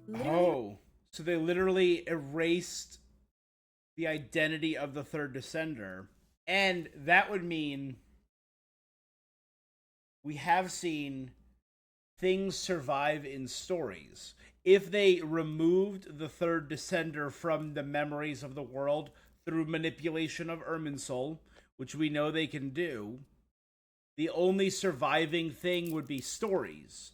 We saw that during the Inversion of Genesis questline with the Wanderer, that the only way Nahida was able to retain memories of him and help restore his story was through fairy tales. The story of the cat. Could the stories in the books that we've read telling the stories of the hero Ajax or of Severainen and Seralainen and Takasoko's daughter and Pahola, could that have survived because it was a written story, a written record? Removed out of existence. She's left with a wound where a person should be. It's almost like he or her family never existed. There's just a little bit of a time discrepancy that I need the story to explain. Satalainen supposedly died thousands of years ago before the Archon War. His body parts, aka the Gnosis, were essentially used as trophies for the winning Archons. So his death alone doesn't really explain why the Saritsa became suddenly cold only 500 years ago. A memory wipe could technically explain why she seemed to respond so late to Satalainen's death. This would parallel what happened to Koitar and Suter Voinen. Something during the Cataclysm could have caused her to finally remember her lover and her child. Could it be when she got the Gnosis? When she became the Saritsa would be 500 years ago, because the Belizar died during the Cataclysm.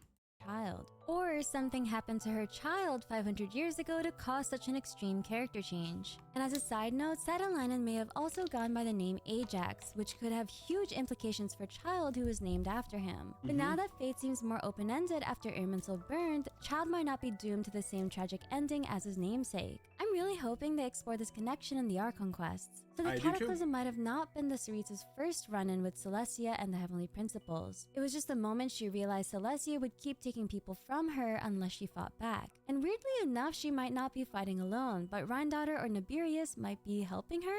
The fact that they focus on the gold eye and not the blue eye makes me believe it's Rhindaughter. In the teaser, we see the Saritsa finally facing Renova at the Frozen, who's still such an interesting character. I'm so excited to get to finally meet Rhindaughter proper, because Rhindaughter is the intersection of three things. We knew her first as the Hexenzirkel Witch, right? A witch of the Hexenzirkel, Albedo's mother, the creator of Durin, the creator of Alinus, the creator of the Rift Wolves, the creator of the false Durin, the false Albedo, sorry. So we knew of her as these things. Then we knew of her as the Conrian Sinner, Gold, the same type as the Foul Sertology, or Vediful near the Visionary, right? We got that during Skirk's dialogue at the end of the Fontanian Archon quest. So, Hexenzirkel Witch, Conrian Sinner, but then, obviously, the big change was during, before Nodcry, we learned that she devoured the heart of Nibirius, the goddess of the Shade of Life, and fused with it. So she is Shade, Sinner, and Witch all in one. So she is at this intersection of the Conrian storyline, the Witch storyline, and the Celestia storyline. So I feel like her presence is going to raise and answer so many questions. in Krasnik's torch. Renova is the ruler of death and represents the system Anastasia is fighting against. Not to mention, Renova and the Heavenly Principles probably had a hand in what happened to her child and her lover. Also, Noi is kind of suspicious, because why does he have what looks like Renova's portals tattooed on his neck? It would be wild if there was actually a group of Fae who were loyal to Renova or even acted as her emissaries. I'm sure I thought it was some of them were Asmodee. probably Is it not Renova? happy when the Saritsa took makes over. sense, too. Meanwhile, Rhindaughter is at the opposite side of this conflict. While Renova represents death, Rhindaughter through Nibirius is connected to life and creation. Rhindaughter understands how to create life and cross boundaries that most of Teyvat treats as impossible. But her creations have shown us that making life doesn't always lead to something good. It can be beautiful, but it can also be tragic or monstrous. I love the prospect of them interacting so much because Rhindaughter is technically also a mother. So she may understand exactly what Anastasia wants, but that doesn't mean she fully agrees with her methods. But Anastasia might need her help, maybe creating new vessels for her child and her dead lover, perhaps? The Saritsa and Rhindaughter are playing chess with the Gnosis. Notably, the Geonosis and the Cryonosis are still active on the board. Zhongli does still have the contract to end all contracts, and we still don't completely know what that entails. Rhindaughter warns her, however. The Saritsa may think she's beating Celestia at its own. So that could be the contract to end all contracts, could be why that's still glowing. I said the other four have lost their glow because Zhongli's power is still in play in her plan, maybe? Game, but what happens if she succeeds? Let's say she collects all 7 Gnosis, defeats Celestia, and becomes the new supreme authority over Teyvat. At that point, she didn't really destroy the system, right? She just took Celestia's place. Or maybe she does destroy Celestia, but only by sacrificing the world or Snezhnaya in the process. A big question that's still up in the air is who has the final Gnosis?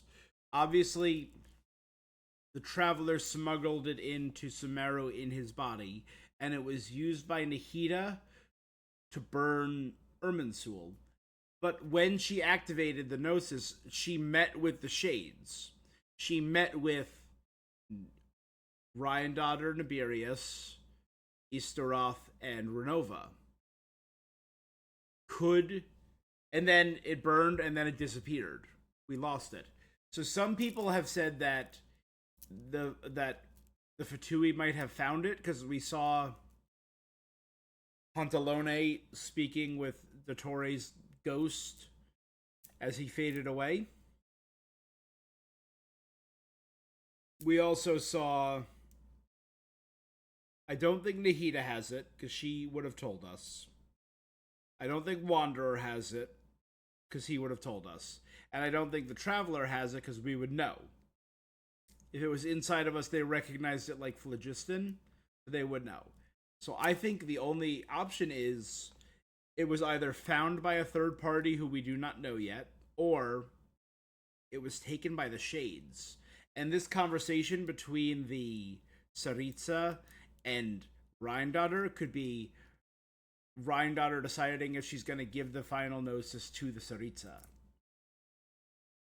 And that brings us back to transcendence. The goal has to be finding a new way to end the system without making someone else its new ruler. Transcendence might mean escaping the need for any god, shade, archon, or divine system to decide what people are allowed to do in the first place. The story has already shown that the rules of the world are not completely fixed. Natlan's Night Kingdom works differently from ordinary ley lines. There's no more Irminsul, it's been replaced by Aru now, and that may be where the Traveler comes in. The Traveler is a descender, a being that stands outside Tevat's system and fate itself. They can remember truths that systems like Irminsul or Aru might erase or distort, which thematically is huge if Anastasia's tragedy might involve altered memories or false versions of her loved ones. So what could the Snezhnaya Archon quest look like? The Traveler may arrive in the middle of a national crisis. Project Snezhnaya is draining resources, the cold is getting worse, and people don't seem to agree on what the project is really for. There could be shortages, fear, distrust toward the Fatui, and growing tension over whether Snezhnaya is being protected or sacrificed. Then Pulcinella might try to extend Project Snezhnaya, which could be the moment things finally explode. A resistance movement may rise up, possibly involving Alosia and Vodyanica. The stakes might become impossible to ignore once Snezhnaya's Kresnik's torch is threatened or goes out. At that point, people may literally freeze while its leaders basically take a gamble. Then we may learn what Project Snezhnaya is actually for. It could be meant to create the conditions needed to challenge the heavenly principles and the system that governs Tevat itself. After that, we may finally learn what happened to Anastasia's family, her lover, her child, and whatever false divine blessing made her lose faith in the rules of the world. And then the conflict becomes bigger than Snezhnaya. Renova and Rheindotter may reveal that Anastasia's plan could threaten the world as we know it. But even then, the Traveler may have to push back against both sides.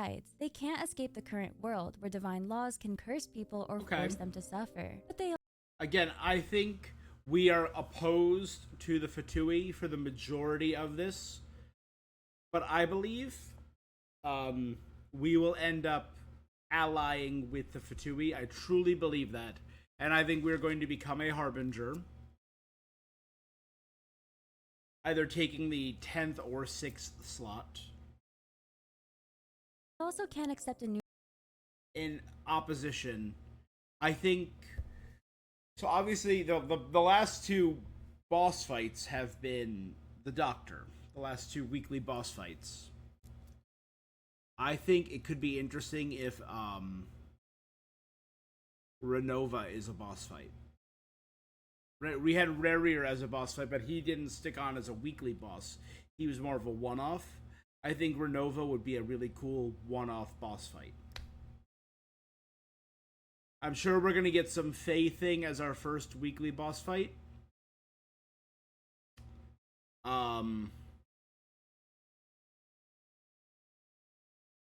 I don't believe our first weekly boss is going to be particularly important. I think it'll be more akin to, like, Lupus Boreas or the chess match. I do not believe it's going to be full-on Giacoatl, Dottore. I don't know. I'm still intrigued about what it could potentially be. Reality without anyone being given a choice. With the Traveler's help, the Tsaritsa needs to create a place where Celestia's rules no longer have jurisdiction. Snezhnaya doesn't need to become the new Celestia. It needs to become a place or create a state of being where Celestia can no longer decide what's valid. An Elysium. But there's still something deeply unsettling about the third Descender. Skirk warns that the Gnosis are objects of misfortune because once someone dies, their bonds with the world can turn into curses. And the Gnosis were made from the third Descender's remains. So what happens if those remains still carry something of him? His will, his grief, or even his resentment toward the being who turned his body into the foundation of Celestia's new order. Maybe the third descender isn't truly gone, no matter how hard they might have tried to write him out of existence. And if he ever returns, he definitely has every reason to turn against Celestia and the whole world, should he choose to. I can't believe I've been covering Genshin lore for over 4 years now, and somehow we're already this close to Snezhnaya. Yeah. It feels so unreal. And that's it. So I think it could be very interesting if Saralainen does return. And that could be, I think that's interesting. The Gnosis are objects of misfortune. Misfortune. And that could bring about curses. That's interesting. That's an interesting take.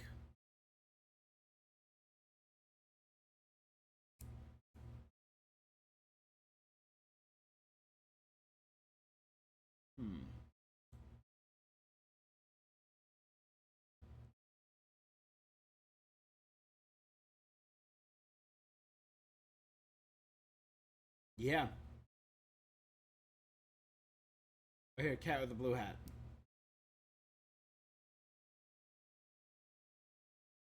I've heard that the rules that govern this world are all essentially curses. So to live by the rules means to suffer under the sum of all curses. Yep, we heard that. Vodianitsa, Rosaline mentioned her during Sandrone's animated short. Well, when the principal soprano Vodianitsa... She seems to be Fae, we knew that. A siren Fae. Audiences at the Opera House go crazy for her, completely unaware that all they're hearing is the echo of the ocean waves. I'm sure she has her reasons, but I can sense an allure hidden deep within her singing voice that, if ever unleashed, would bewitch everyone within earshot and sentence them to certain doom!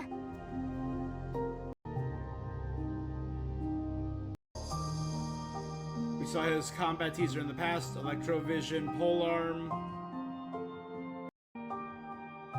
High chance he's 4-star, I agree, I said all of this early. Are you talking about the snowstorms? Or Project Stooge?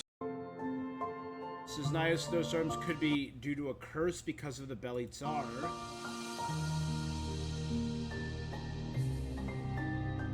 Who killed his younger brother, the King of Midsummer Oak.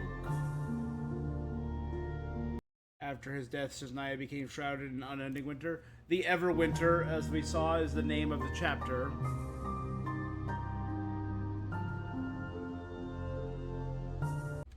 Before Lilac makes a move. Yeah, we never got that. Who is Lelik? Is Lelik a group or an organization? Or is Lelik a person?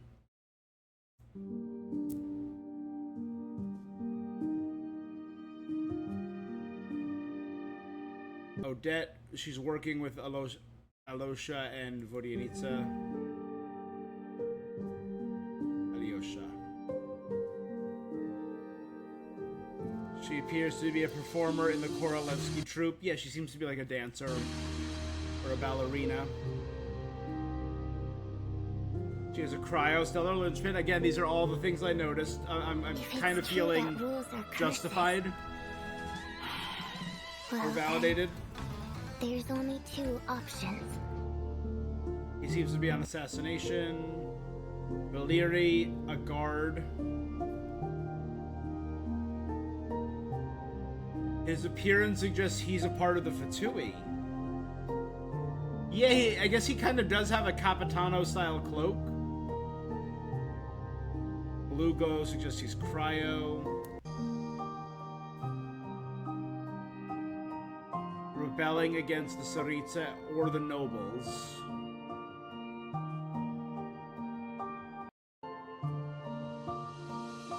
Stooja, if there are no further objections. People are against Stooja or have finally begun rebelling against it, probably from, as Mins have mentioned, the energy drain or the resource drain. Puccinella, the mayor, dealing with all the political matters.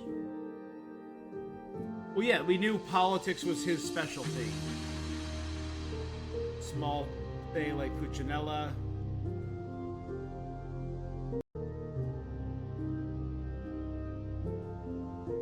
distrust between Fae and humans. We kind of guessed that.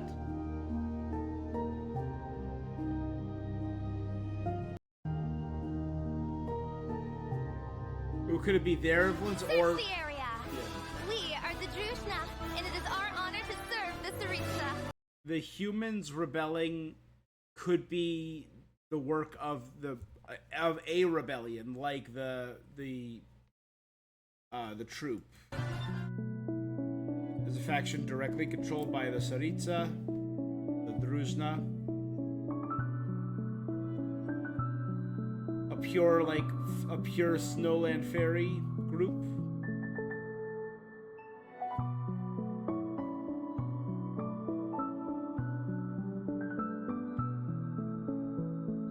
Hope she doesn't use the glider. Yeah, she will. Still waiting for a character that can fly that can actually use.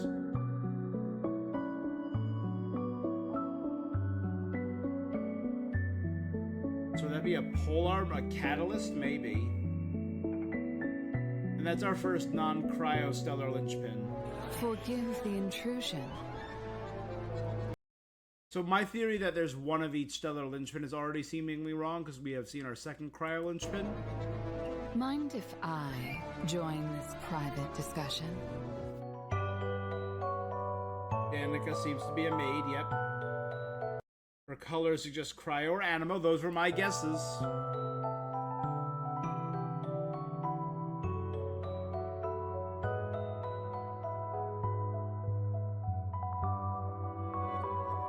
It looks like there's civil war in Snezhnaya, yeah.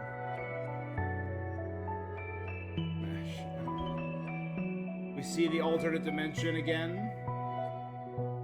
Compared to the eons gone by. Speaking of Smash. This is a peaceful age. Again. I kind of think he's the prettiest character.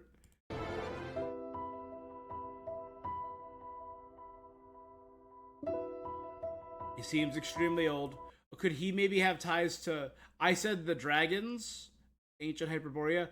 Again, we now know Hyperboreans had the Star Eyes, so maybe he could be related to the King of Midsummer Oaks. Maybe making him the Tsaritsa's cousin.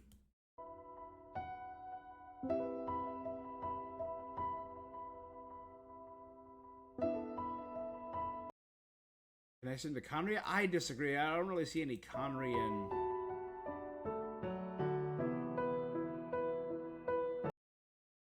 I mistakenly thought he was Hraptatir. That would have been cool.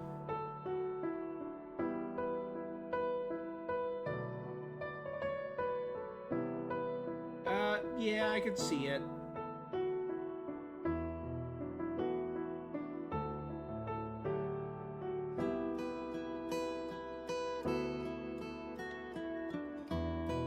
Yeah, I think he's just an old school...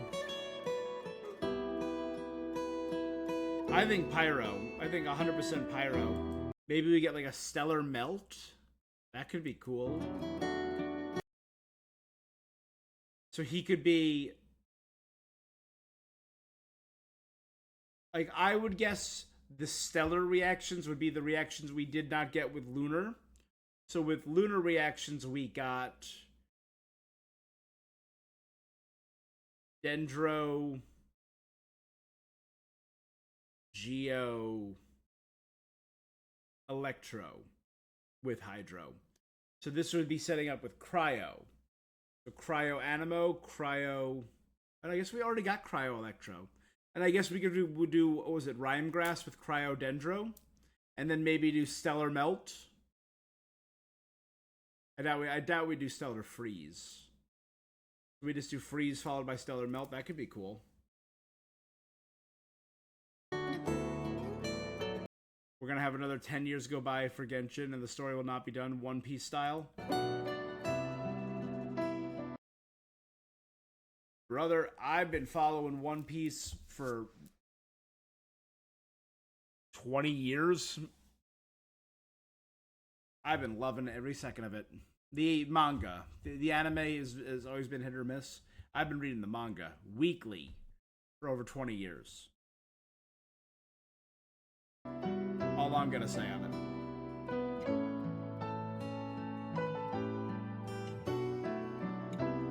it. His Cape's holding the book again. We noticed all this.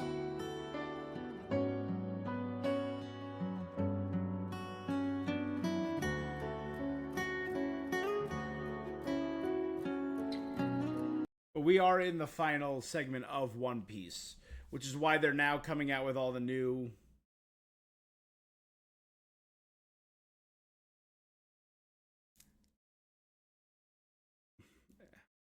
How are our fight scenes? Better.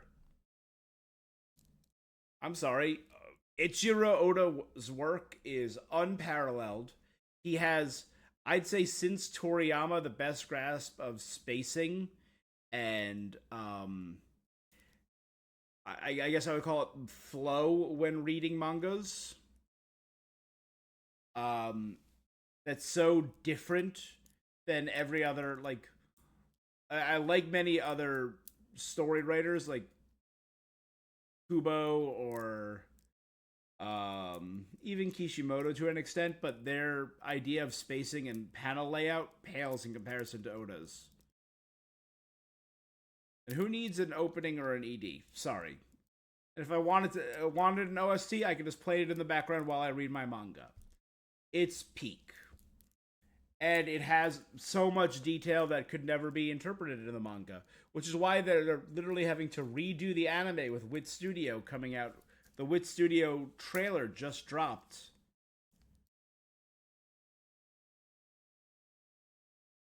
At least they have a chance to make it better or worse, making an anime.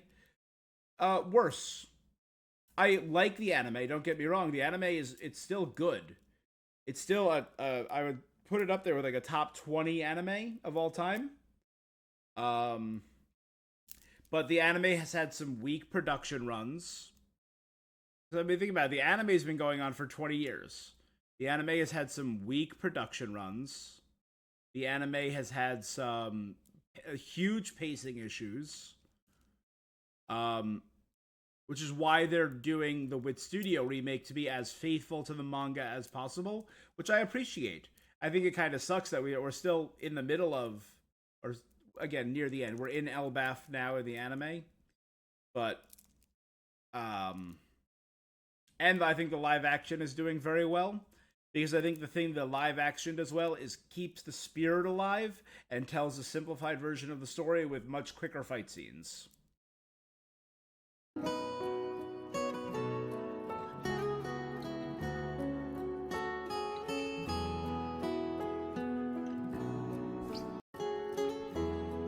Crisis completely.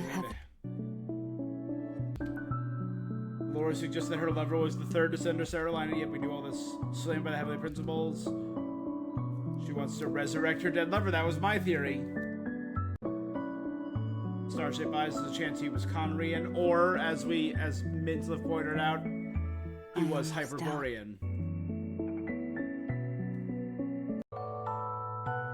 One should not throw fragile driftwood to a drowning person.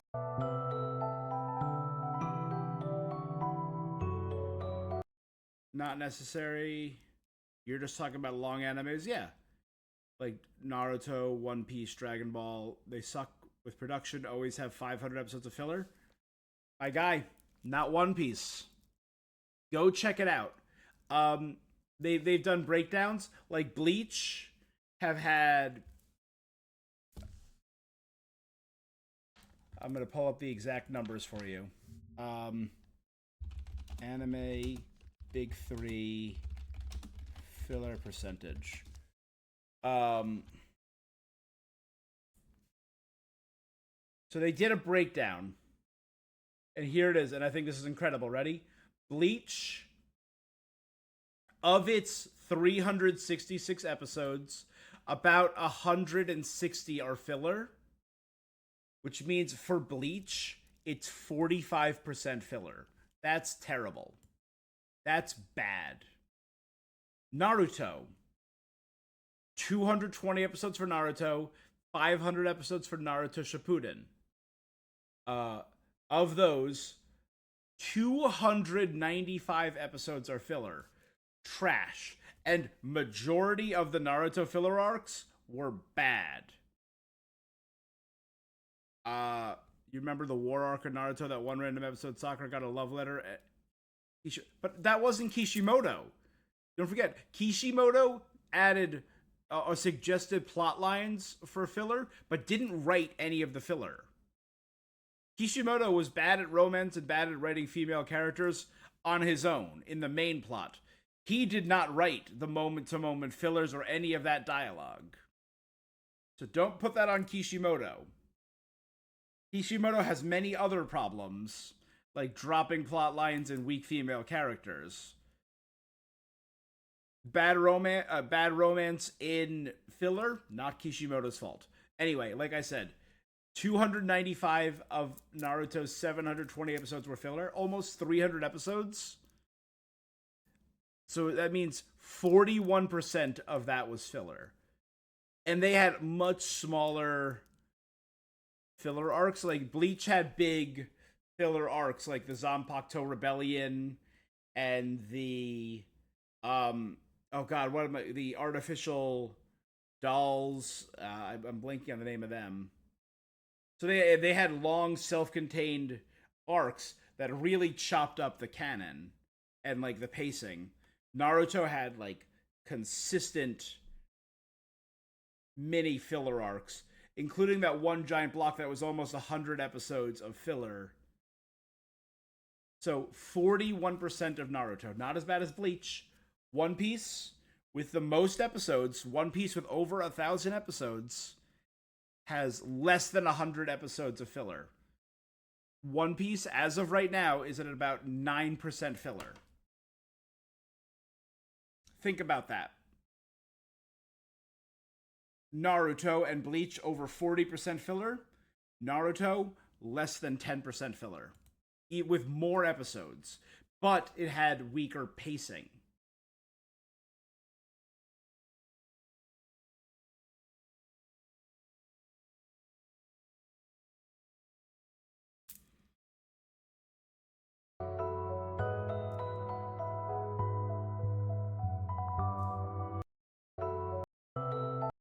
Oh, that building right there. I hope we get to go to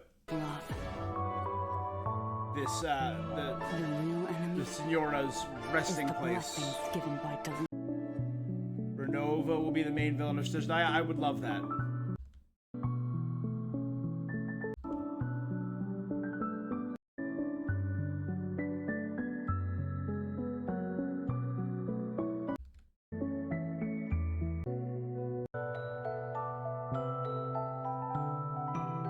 That's when she started the rebellion and she cut ties with the others. That could make sense.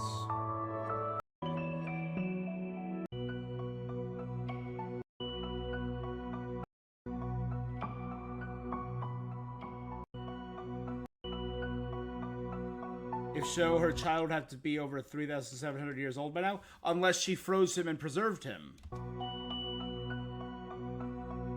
She found a child from Conria. Renova's curse for immortality. Might have cursed the child as well. I thought that.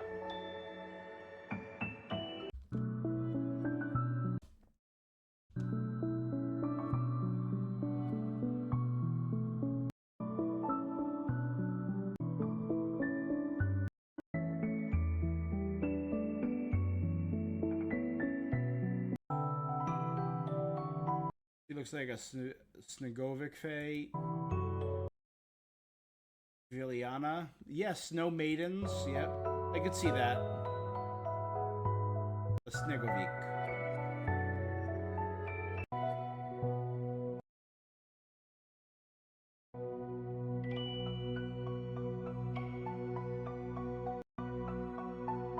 Is that every Gnosis was a king piece?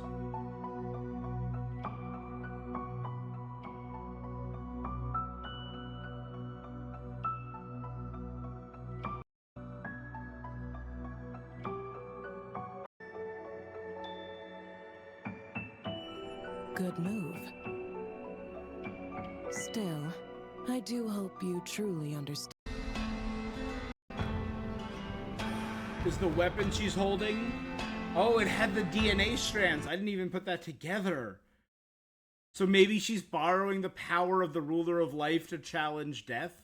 That's an interesting theory.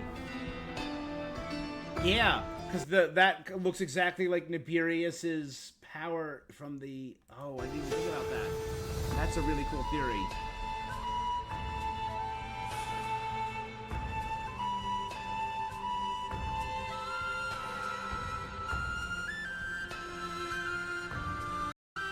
That's a really cool concept.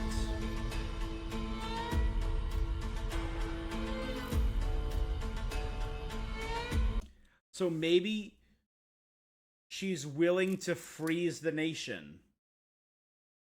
The entire nation is frozen when Kresnik's torches go out, and the entire nation is preserved because ice is used as a preservation tool. Like I said, we saw with Chi-Chi, and we saw all the way back during the old world quest with Droff, the random hunter from 1,000 years ago who was frozen, and is technically Diona's ancestor. And that could be why Diona and Chi-Chi are getting updates and being tied into the story. Maybe. And they're kind of tying it in. It could be tied in. We're a couple days away from the next update. It could be tied in with Risley. Because a big part of the summer quest looks like the Ark. And it's going to be talking about preserving an aquarium to preserve species. So the idea, and that kind of ties in with the Temple of Space, of setting up a place of preservation. Oh my, she's banking everyone's life on a theory. I think so. I think she's banking everything. Well, that's kind of what every Archon does, right? That's kind of what Raiden Shogun did with her Eternal Empire. That's kind of what Zhongli did. He banked everything on a gamble that humans and Adepti would be able to step up and protect the land without him.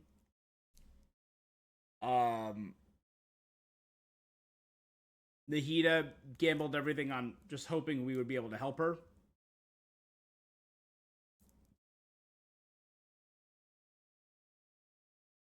Focalors gambled everything on Farina being able to hold out for 500 years.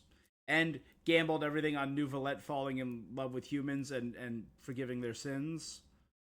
There were so many. Everyone gambles in this game. Literally, same with Mavuika. She said, I'm going to kill myself and come back in 500 years, and hopefully we'll work things out. And it did. So all Archons have like gambled on a theory, but they've only gotten to finish their theories because the Traveler was there. So that's why I think the Traveler is going to join. Hey Vi, how you doing tonight, bud? I think that's why the Traveler is going to join the Fatui Harbingers and become number 10. The only empty Harbinger slot. Truly, truly believe that.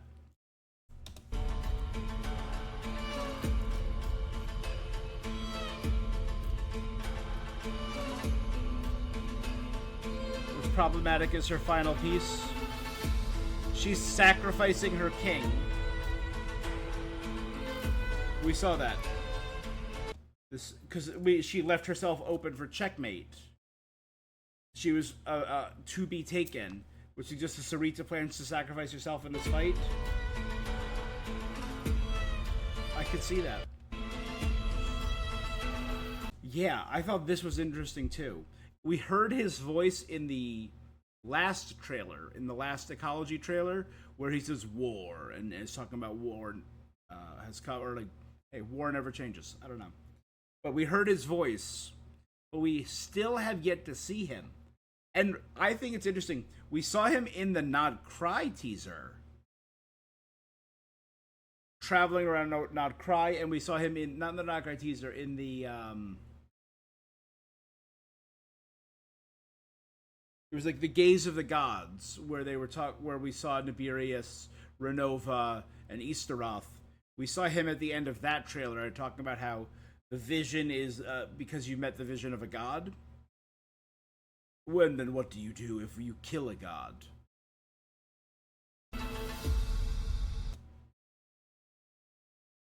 So is he still in Nod Cry? Dotorio is also missing from Not Cry's first trailer. So that could be, yeah. If we consider it a pattern, Piero could be the final villain of Snezhnaya. I could see that. I could see him being not the final villain, but the villain who stands in our way of getting to the Tsaritsa. So I could see him being like the villain of the Fatui arc. And I'm very curious how the storytelling is going to be done in Snezhnaya, because obviously we had a huge shift last year with Genshin's storytelling when they went to Not Cry instead of Snezhnaya. And I think Not Cry had its ups and downs, but I think has had the most consistent storytelling of every nation. Because in every other nation, you do one or two Archon quests, then you wait, and it's nothing, right? With the exception of Mondstadt, which was the prologue, which had a great flow to it, but it suffered from being an early region, so they couldn't do as much as they wanted. So I could see Mondstadt being great, but then like Leeway, you did the Leeway Archon quest was all available from the start, and then you had nothing, and you just did events. Inazuma, it was 2.0, 2.1, and 2.2 were the Archon quests, and then it was nothing. It was just side quests and additional stuff all the way up to 2.8. There was good stuff in there. And then with Sumeru was done in 5 acts. But then they had the inversion of Genesis. And then not much. Fontaine, same thing. Natlan, we got a delay in the middle because of a lot of the problems that they were having. So it kind of got extended to what, 3.3? Or sorry, 5.3? And then it ended. And then we just had other stuff till 5.8. Not Cry, though, has had consistent blending of, and they started this in Natlan with like the character quests being tied into the story and the regions. But this has had the character quests tied in with the story and unlocking the locations, which I think is the best way to do it. And we've had consistent character beats in between. We haven't had a lot of character quests. We had, what, one for Linnea and one for Varka? And I guess one for Lowen. But not many recently. Because all the other character quests, like Itlua's stuff, Flynn's stuff, Nefer's stuff, even Nicole's stuff, they've all been tied to region and exploration and gameplay. And I think that's the best way to do the storytelling. And if they can do that for this, for all these characters, and make it more consistent. So, like, I would not mind if Snezhnaya, which was said to be the largest nation, and we have a lot of characters, it seems, I would not hate it if we went through. So, it wasn't 6.1, it was Luna 1. And I don't know if they're going to continue that story, that kind of a thing, or if this will be 7.0. Right? Or sorry, not will it be 6.0 because of the Luna? I'm so curious what it's going to be named. Will it be 7.0? Because the Luna patches were the 6s. Or will they give them a new name? Be like Snezhnaya. So we have Luna 1, and this will be, I don't know, Ice 1, or Cold 1, Snezhnaya 1, Fairy Tale 1, whatever. Whatever it is. So it's 0.0, 0.1. Yeah. I would not mind if we get, like, getting to Snezhnaya, finding out what's wrong with Paimon, dealing with all of that story is our introduction. Maybe learning about the rebellion is our introduction. Then we get conflicts with the Fatui. Maybe we have to go up against, I think what would be an awesome thing that I doubt they would ever do, but have a gauntlet style fight. Because we've now fought Arlecchino, we've now fought Child. How cool would it be if one of the boss fights is you have to fight Foul Legacy Child with some new moves, then Arlecchino, then Snezhnaya, then Pantalone. And you have to like go down a friggin' flight, a gauntlet of harbingers. That could be cool.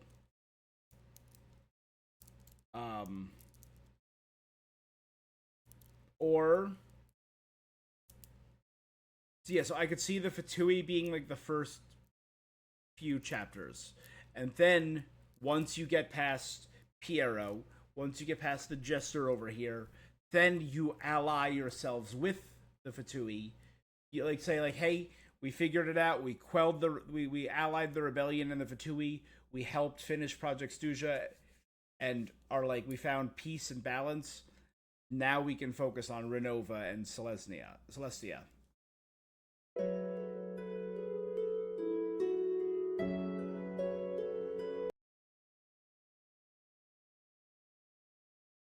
All right.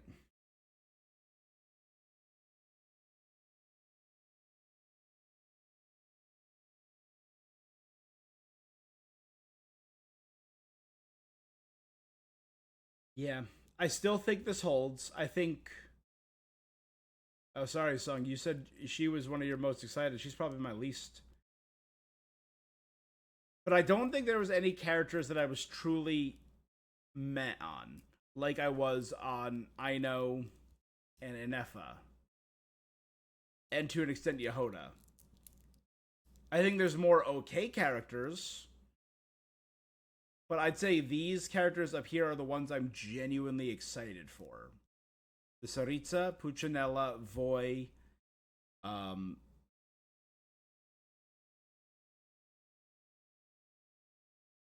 thinking on his name.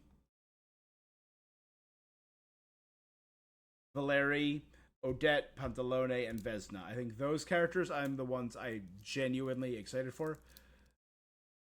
Alyoshna,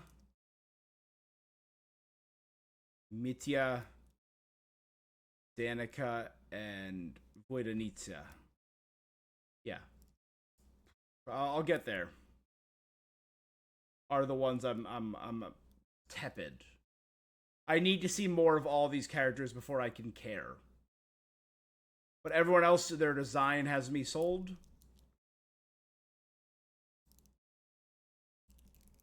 Yeah. All right, I've been yapping for a hot minute.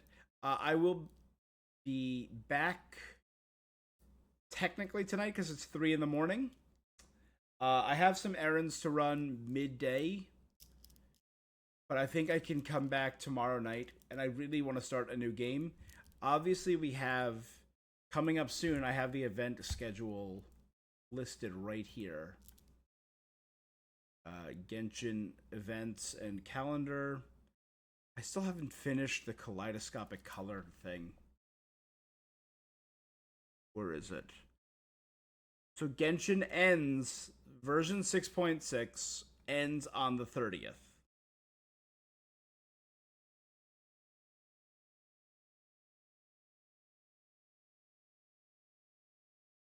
So I think it's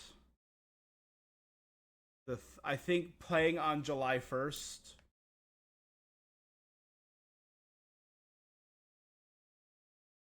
Yeah. And July 1st is the official start of the Sunny Summer Fontanalia Film Festival and all that. So I don't know if that's going to be all available.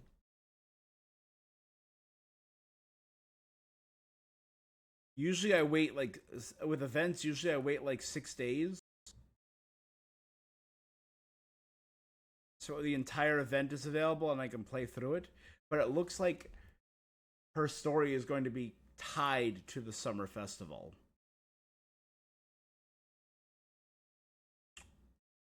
Huh.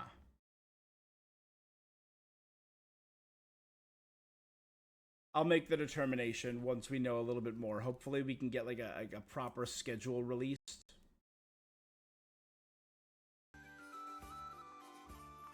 Right? Alright. Well, that's enough of me yapping. That's where I'm gonna call it for now. I will be back tomorrow with some actual gaming goodness. I think I'm gonna start a new game tomorrow. and try and make as much progress on that as I can before Wednesday, when the new Genshin update drops. So thank you guys so much for joining me. Thanks to a lot of you for chatting with me. I think Snezhnaya looks incredibly promising. I know most people have said this is their most looked forward to region. Mine was always Fontaine. I was so happy when I got to Fontaine. That's all I cared about.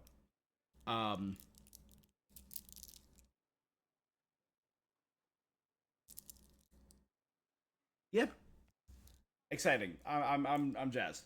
That's gonna be it for this thing that I'm doing. I'll be back tonight with more gaming goodness. Until then, have a good one and stay awesome. Peace.